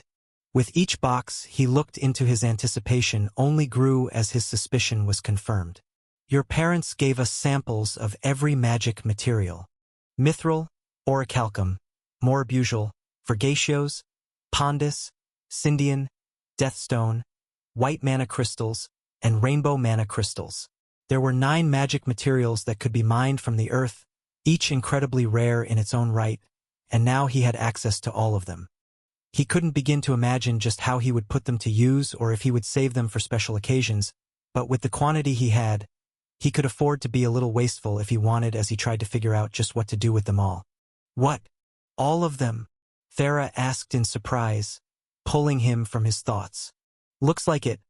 Gotta say, even if your dad can make all of these, I'm a fan of their shipping choice. I have plenty of money after making all the bands, but materials like this would still be hard to get my hands on. Dad can't actually make all of them, Thera told him, seeming a little shocked. Unlike the others, Deathstone is tied to the death affinity and Vergatios to the light. Dad can't materialize them. I can't imagine how much they would have paid to get them, or why they would think it would be a good idea to just give them away like that, she said, trailing off as she looked at the unreasonable quantity of wealth concentrated in her living room. Ben, when you had the whole dowry idea, I didn't think they would go overboard like this. How am I even supposed to react? I'd say don't think too much on it. I won't touch most of the stuff till my level is high enough anyway, but God, do I want to start making plans. His fantasies were already running wild on what he could do with them. Each magic material had its own unique properties, and he couldn't wait to explore what he had only been able to read about in books until now. He'd already gotten to play with mithril and white mana crystals, but the others would be irresistible too. Rainbow mana crystals have a higher mana storage capacity than the white ones, though it was also far harder to release it, meaning if you could put them to use you could increase the power or length the tool could be used considerably. Pondus and Cindian would grow heavier and lighter respectively as more mana ran through them, leading to various applications for weapon and tool use mostly, while Morbusal was able to suck mana in a single direction when properly treated, giving it the popular use of a magic cable to direct mana. The two Thera had mentioned her father wasn't able to produce had even stranger effects. Deathstone would directly absorb the vitality of anyone who touched it, meaning it had to be handled with care and likely wouldn't be unboxed anytime soon. Vergatios, on the other hand, seemed to be used to absorb curses and other more metaphysical ailments, leaving the areas it was in purified. That one he'd already looked into to see if it could be a potential solution to Thera's charm, but it seemed that was something her parents had explored themselves long ago and finding it couldn't offer any results in suppressing her magic. The final one he was happy to get, though it was a little disappointing in the end. Orichalcum was almost completely immune to physical damage, though that meant it could only be forged and shaped through magical means, an option Ben just didn't have. It was a shame armor made from it was of a whole other quality, but it didn't look like it would be something he could work himself unless he could come up with a way to get around his lack of magic. Maybe one day, he sighed to himself.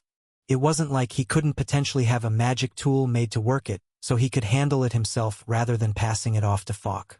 He'd have to ask his teacher in the future if he had any suggestions. Chapter 98. The morning came and Ben went to the shop for the first time in what felt like ages. He threw open the doors and breathed it all in. "Oh man, it's good to be back." "You're being dramatic," Thera said beside him. Apparently, Falk stopped by the house yesterday and asked her to join for the first day, at least for some training his teacher had in mind for him. "Not even a little. Do you have any idea of how many things I want to make now that my level's gone up so much? God, I wish I could take multiple jobs at once. Leveling priest so I can improve my connect is fine and all, but I want more bonuses to my enchanting too." The issue was that he needed both to improve to see how well they would work together as he leveled them up. He couldn't just pick one or the other. On the more positive side, it seemed that his enchanting was getting bonuses from his prior crafting skills, but he wanted more and would need to try and speed through the priest job to get them. At least his past achievements were helping him gain experience. It seemed he got some each time someone converted as a result of his actions, and it looked like praying while wearing the church gave even more experience than just praying regularly since he was essentially acting as the head priest of the church. But it would still be at least a year if he couldn't think of a few other ways to increase his job level faster. There was always the option of completing another quest, but his two choices still weren't great. Myriad had already said he wasn't getting too many more converts, so the idea of getting him 100 was unlikely, and he couldn't think of what sort of achievement he could reasonably complete, but he'd get his god to give him some examples later that he could look into. Still, it was an issue for later. For the time being, he wanted to get back into the groove of things at the forge. "So what do you have for me, Falk? Any orders you think I can handle? For now, the both of you take a seat. We'll be working on some different skills of yours today." Hearing this, Ben couldn't help but deflate a little.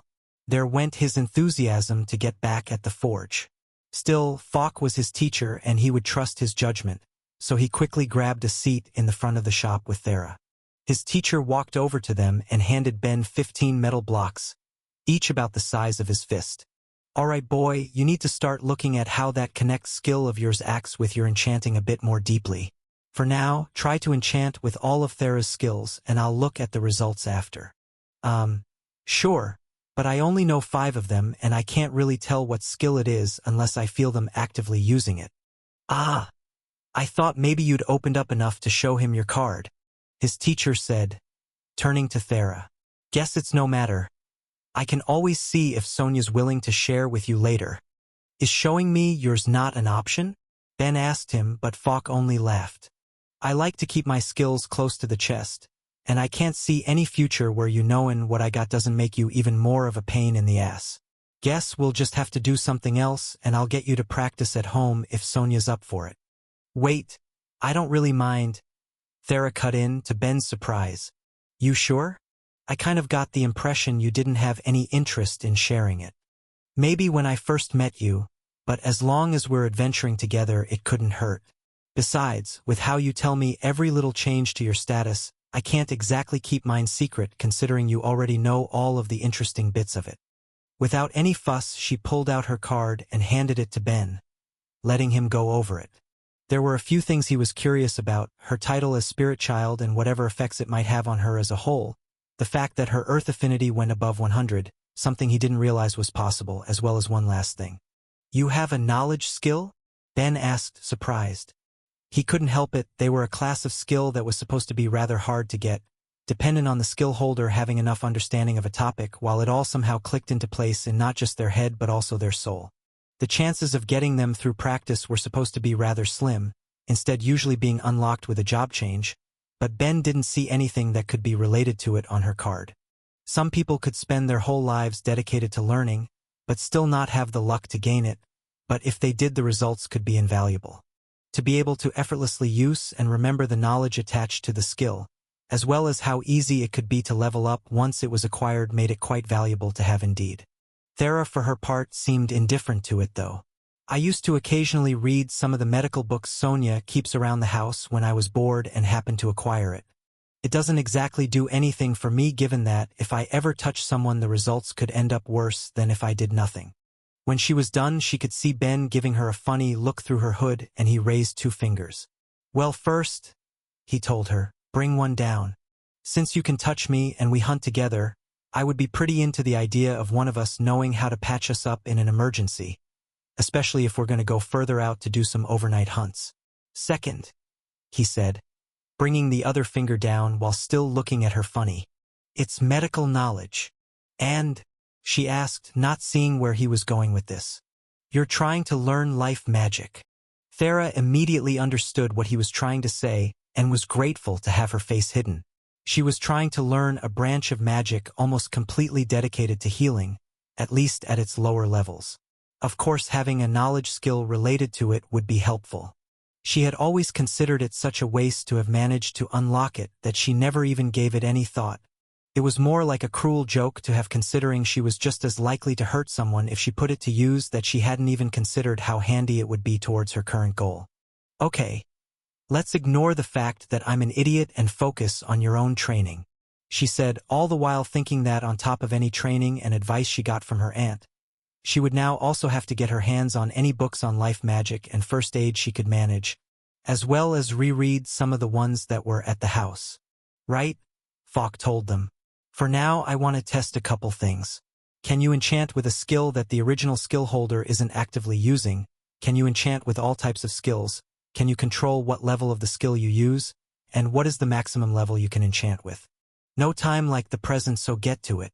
Ben already knew from past experience that he could enchant to approximately the 3rd level of a skill, but given how his connect and enchanting had leveled up, as well as having Falk here to look things over, it was worth trying again, as well as taking the time to try out his teacher's other ideas. He took Thera's hand and connected with her and tried to focus on ignoring her thoughts and emotions, directing his attention to everything else he could feel. He already had practice with using another person's skills like this back in Analia, and he knew for sure he could at least feel charm, as well as a person's active skills when they consciously brought them forth, but it was clear now he didn't dig deep enough. Now that he knew just what Thera had available, he started with trying to find her passive skills, assuming that since they were always active they would be easier to find, and he felt charm shining like a beacon, wanting to fill the entire room but only being disrupted by her cloak. He enchanted that first to get it out of the way as the most obvious one, and then put the block to the side, focusing on the next. The one to make the most sense after that would be Bind. Since it was a skill that seemed to forge a permanent link between the two, he was able to feel her copy of the skill with his own. While there didn't seem to be much point in enchanting with the skill when he already had access to it, it would still be good to know if he could, and he was able to manage it without issue when he tried. It was from here that Ben began to have issues. Thera had 3 more passive skills he needed to try to enchant with: World Speak Plus, Coordination, and Medical Knowledge. Each skill was simple enough, and at a low enough level he was sure he'd be able to do something with them, but there was no way to distinguish them from each other, even though he was sure he could detect the 3 of them. He was pretty sure he could feel World Speak Plus at least, as a skill that all people in the world seemed to have, but that was just because he was comparing it to what he felt within himself, and even then he wasn't sure. He enchanted with all of them anyway, but the fact he wouldn't be able to tell which was a bother to him. It got even worse when it was time to try enchanting with her active skills. When he tried to use other people's skills initially, he'd had them activate the ones they were willing to share with him, but it looked like he couldn't feel them at all if that wasn't the case. At least at first. He got Thera to put some energy into her earth magic, not with the intent to do anything with it, just enough for him to grab onto, and after enchanting another block with it followed it back down, trying to find the rest of her skills. He managed to succeed, but the entire process was draining and he was left with the same issues with her passive skills, but on a much larger scale. Thera had 9 active skills, and of them he could only pick out her earth magic by virtue of it being the one he used to find the rest. From there he had to try and enchant the others without being able to differentiate between any of the skills he was using, just trying to mentally keep track of each one he'd already done. A task harder than it sounded given how indistinct everything felt. He put the full power of his focus and complex mind to work, but pitted any of Myriad's future believers who tried to do this without the benefits of either his extra skills or the knowledge of just what they were trying to enchant with. Of course, it seemed unlikely anyone would attempt that anyway, given that the people of the world seemed to view one's status as something to keep close to the chest. He could only think that using one's skills without the other party's consent could only end poorly. Still, he was done that bit at least and called Falk over to look at his work. "What do you think?" His teacher wrote a note on each cube and turned to Thera. "How do my notes compare to your status?" Thera was looking each over and Ben was able to see each one was marked with a name and level except for Bind and World Speak Plus of course, and from what Ben could see it all seemed to match what was on Thera's status. "He got everything perfectly," she told her uncle.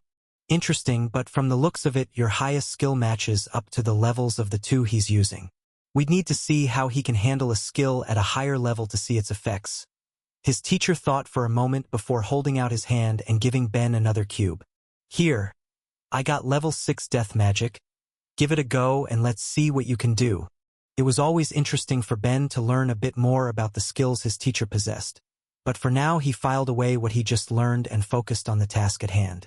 Falk was running a bit of mana through the skill for him to make things easier, and he repeated what he'd done with Thera, grabbing onto the skill and placing it onto the block.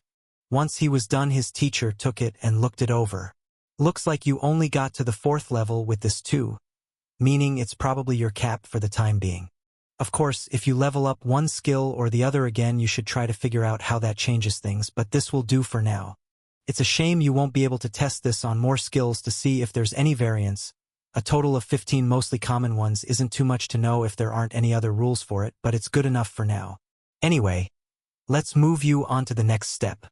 His teacher walked away to grab even more metal cubes, and Ben couldn't help but wonder just how many he'd made in anticipation of all this. He got up to stretch. It was going to be a busy day. Chapter 99.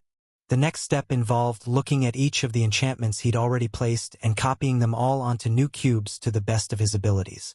Even though it felt tiring in its own way, it wasn't as bad as trying to find the skills within a person, and he was able to get it done rather quickly. Falk looked over his work before recording the results onto each cube again. Most of them were the same with the exception of 3 cubes, the one with level 4 Dance, level 4 Earth Magic, and level 4 Death Magic, all of which dropped down to level 3. "So I can only enchant with skills up to a level below what I currently can?" he wondered aloud. "A bit hard to say for sure given what we currently know and only have 3 skills for you to test at that level, but it's not a bad assumption. Now the question is, how will it change as you level it up? Will you be able to get more out of it as your ability increases until you can enchant with items as well as you could with a person, or might the distance increase as you improve? I'd just be happy if they could stay the same. Being able to enchant with anything just one level below by skills isn't exactly a handicap. True, but it's still good to figure out if you can. Never know when that information might come in handy. Doesn't matter right now. Thera, I think that's all we needed from you if you wanted to go and focus on your own training for the time being. I'm going to be keeping the boy pretty busy today, so don't worry too much about him." "Sounds good. In that case, I'll be at home if you need me." She had plenty of books to try and go through to raise her medical knowledge level now that she realized it could help with her acquiring life magic. At a total of 3 skills she wanted to try and train up or acquire, she would be busy for a while. As she left, Falk turned back to Ben. "All right, boy. Looks like it's finally time to really begin on your enchanting training." "Absolutely. What are you thinking first?" Ben was pulsing with excitement. Up until now his teacher had mostly ignored his enchanting in favor of focusing on developing his crafting, but now that his level had gone up enough to create more complex things with the skill, as well as having so much more he could potentially enchant with, how could he resist the prospect of finally being on the path to crafting powerful magic items? His teacher seemed to sense his enthusiasm and tried to ease him down. "All right, relax. What I'm having you focus on today isn't exciting by any stretch, but it's fundamental to making powerful mana-efficient tools to use. You'll need to learn this if you want to make whatever dreams are buzzing around your head a reality. And mastering it can make all the world of difference to your work. Especially for you, since you won't be able to lower any mana costs with your affinities." Falk could tell the boy was at the edge of his seat despite his warnings, but oh well, maybe it was good for him to have so much enthusiasm in his work. "What I'll be having you do is partial enchantments," the Yeti went on. "The idea is like this. Up until now, you've taken the totality of a skill to make your enchantments. There's nothing wrong with that and it will get the job done, but it wastes a lot of mana in the process. Instead, what you need to learn to do is enchant with a single property of a skill to make it smaller and easier to work with. In the case of any of the magic skills, you'll have lots of options to work with. It just comes down to placing a single spell into an item. For regular skills, it becomes a bit more complicated. You'll need to be able to understand some of the separate properties that make up your skills to use them that efficiently. An example for you would be how your dismantling skill makes it slightly easier to cut and pierce things when it's used." Ben didn't understand why his teacher thought this wouldn't be exciting. He was completely absorbed by what he was being taught.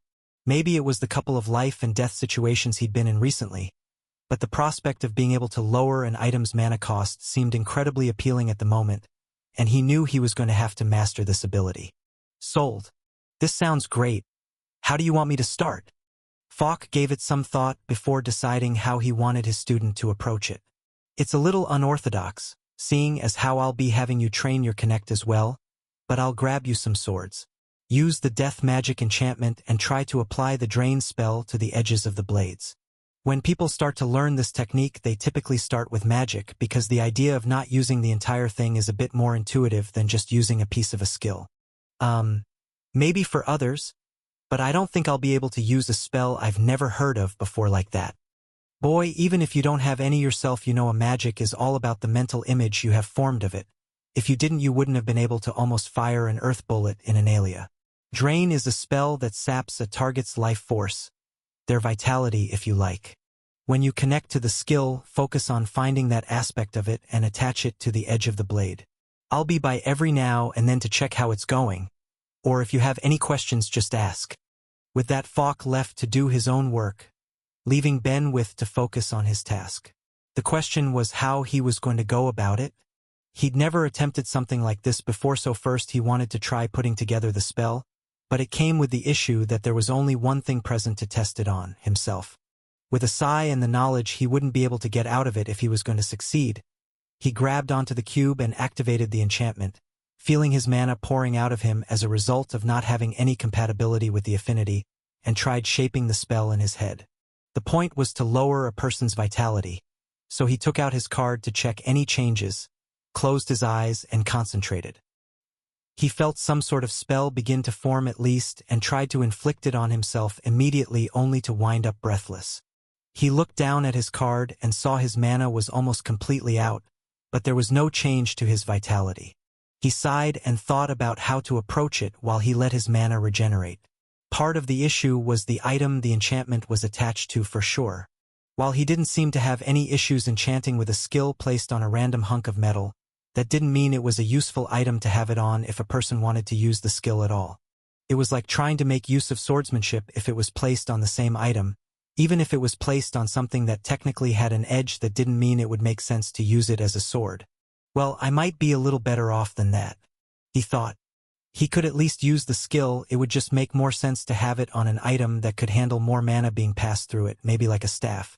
Still, he knew even that wasn't the heart of the problem. It all came down to skill. He simply didn't have the experience working with magic like that. Sure, he didn't have much issue with firing an earth bullet or the few barriers he made use of before, but they felt a bit more intuitive to him.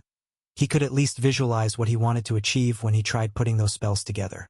Still, there was nothing else to do but try, so he sat down and prepared himself for a long day of work. After an hour of watching his apprentice struggle and fail, Fox stepped in. "All right, boy. What part's giving you issues?" "I can't even make the drain spell," Ben said with a sigh. "I didn't think the first hurdle I would need to get through would be getting used to making magic enchantments." Up until this point he'd only been using ones he'd made himself and properly understood, as well as some that had been made by other people with the intent of being user-friendly. Now that he was trying with a magic that didn't make intuitive sense to him, he was struggling. "All right, well, I got two things that might help a bit. First, take this," his teacher told him, handing Ben a ring. Okay? But what's it for? Watching you try to do this while holding a block of metal is ridiculous. A ring should feel a bit easier to use. I put my full skill onto it, so it should keep you busy for a while." Ben inspected it, surprised. To put 6 levels of magic on something as small as a ring couldn't be easy. He already knew that his teacher had to be level 9 in his enchanting, at least given that he could tell what skills and levels he'd enchanted with, but it didn't make it any less impressive. "Second," Fox went on, "stop aiming the spell at yourself. Try it on me." Ben was surprised but slipped on the ring. "You sure? It's an easy enough spell that I think you may just be feeling a resistance to using it on yourself, which is fair enough to be honest. You shouldn't be able to do anything that could hurt me though, so just give it a go." "Well, who am I to argue?" he thought to himself, stretching out his hand and doing his best to activate the spell. Once again he felt his mana decrease drastically, but it felt different this time, and judging from a small wince that came from his teacher, he was sure he'd finally had his success. "All right," Fox said. "If you can remember that feeling, then get started enchanting with it." Chapter 100. Thanks to his teacher's help, Ben was at least sure he'd be able to understand the spell he was placing. Now all it came down to was actually enchanting with it. He grabbed the first sword and sat down, inspecting it as he got prepared.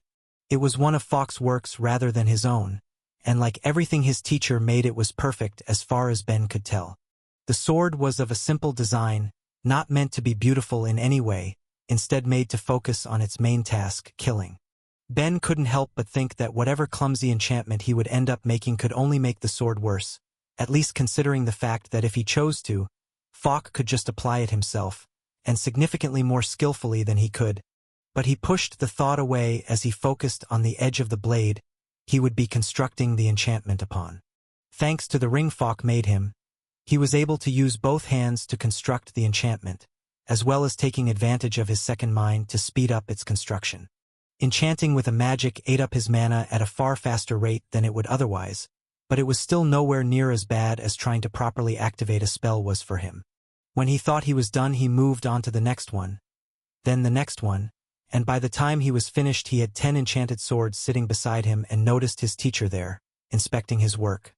"There's plenty of room for improvement," Fox started, bringing Ben's feelings crashing down before lifting him back up again. "But considering you managed it in your first attempt and each enchantment seems better than the last, I would call it a success. I'll have to tidy up the enchantments on the first 5 myself, but we should be able to sell the second 5 as is." "Excellent work, boy." Ben found himself smiling and let himself lean back against the wall as he let his mana regenerate. "Thanks, Fox. So what were you thinking now?" His teacher hesitated, a sign Ben had grown pretty sure to mean he hadn't thought that far ahead for his training when he looked back to the swords Ben just finished enchanting. "Change of plans, boy. Remove all of the enchantments from these and do them again. After that, but repeat with the Earth Affinity spell Harden. And then do it again, but instead of a spell, take the sharpening effect of dismantling and add it." Even though his teacher clearly just decided it on the spot, Ben didn't argue. Since he just learned the technique, he wanted all the practice he could get. As hours of the day passed, Fox's challenges grew more and more demanding. Soon he was being made to enchant multiple effects at once, intertwining the enchantments and trying to push the mana consumption to its lower limit, at least for what he was capable of. His teacher provided him with advice here and there, but for the most part just let Ben work, silently watching from the side as enchantments were constructed and destroyed again and again. In a lot of ways, making a complex enchantment gave Ben the same feeling as when he would make a drawing or painting. While there was wiggle room for how he arranged things as he went, each step built upon the last, meaning that if the previous work wasn't accounted for, then the finished product could be a mess.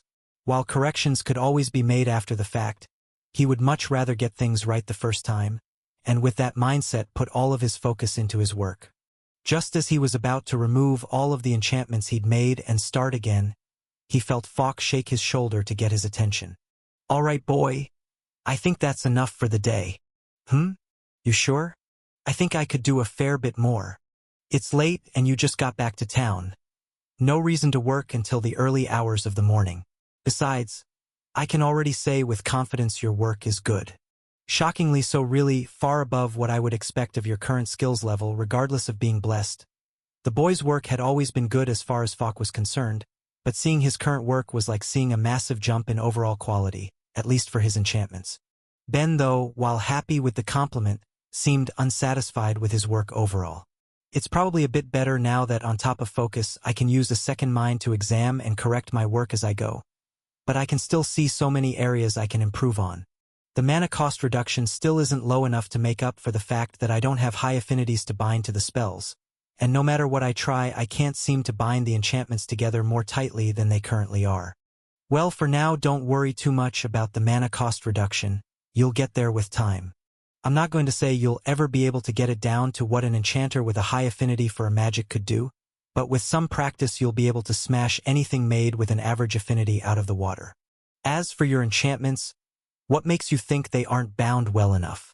Even though his student was at level 4 of enchanting, by virtue of it being his blessed skill it was more comparable to between a level 6 or 7 enchanter, and even by those standards the boy had them beat thanks to his other skills improving the overall quality. He couldn't imagine why the boy thought it wasn't good enough. Well, when I compare them to the enchantments on Anilia's trial dash. "Let me stop you there," Fawk said, cutting him off. "Boy, are you really unsatisfied that you can't match the magic of a god?" he asked in disbelief. "I mean, when you put it like that it sounds dumb. Look, it's good to have ambitions, and you have the makings of a master enchanter if you can keep putting in the work. So I don't want you being discouraged by dumb things like that. Those enchantments are so perfect because they were made by a god.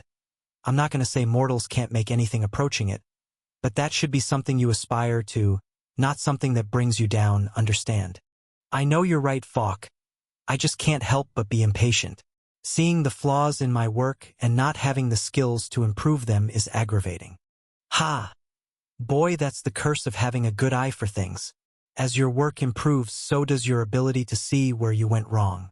As long as you keep working to get it better, you'll overcome your current failings only to find some whole new ones," his teacher told him with a grin.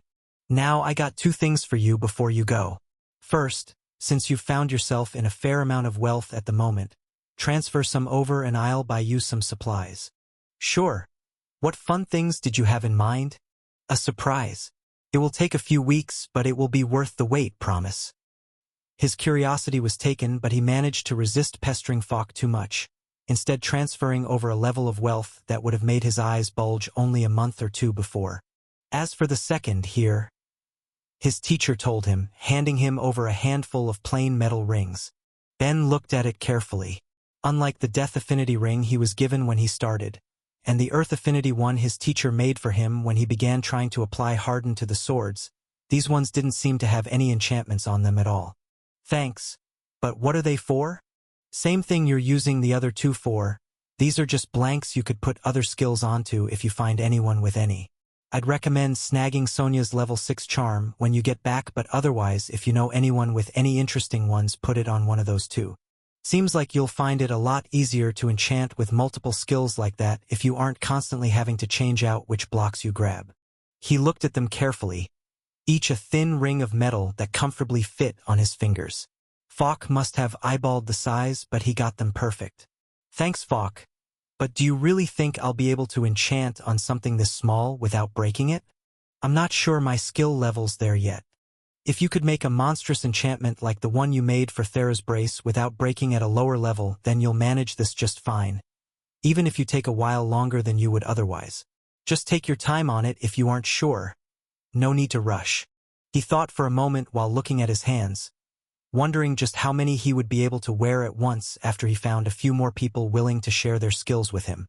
He couldn't help it as a smile spread across his face.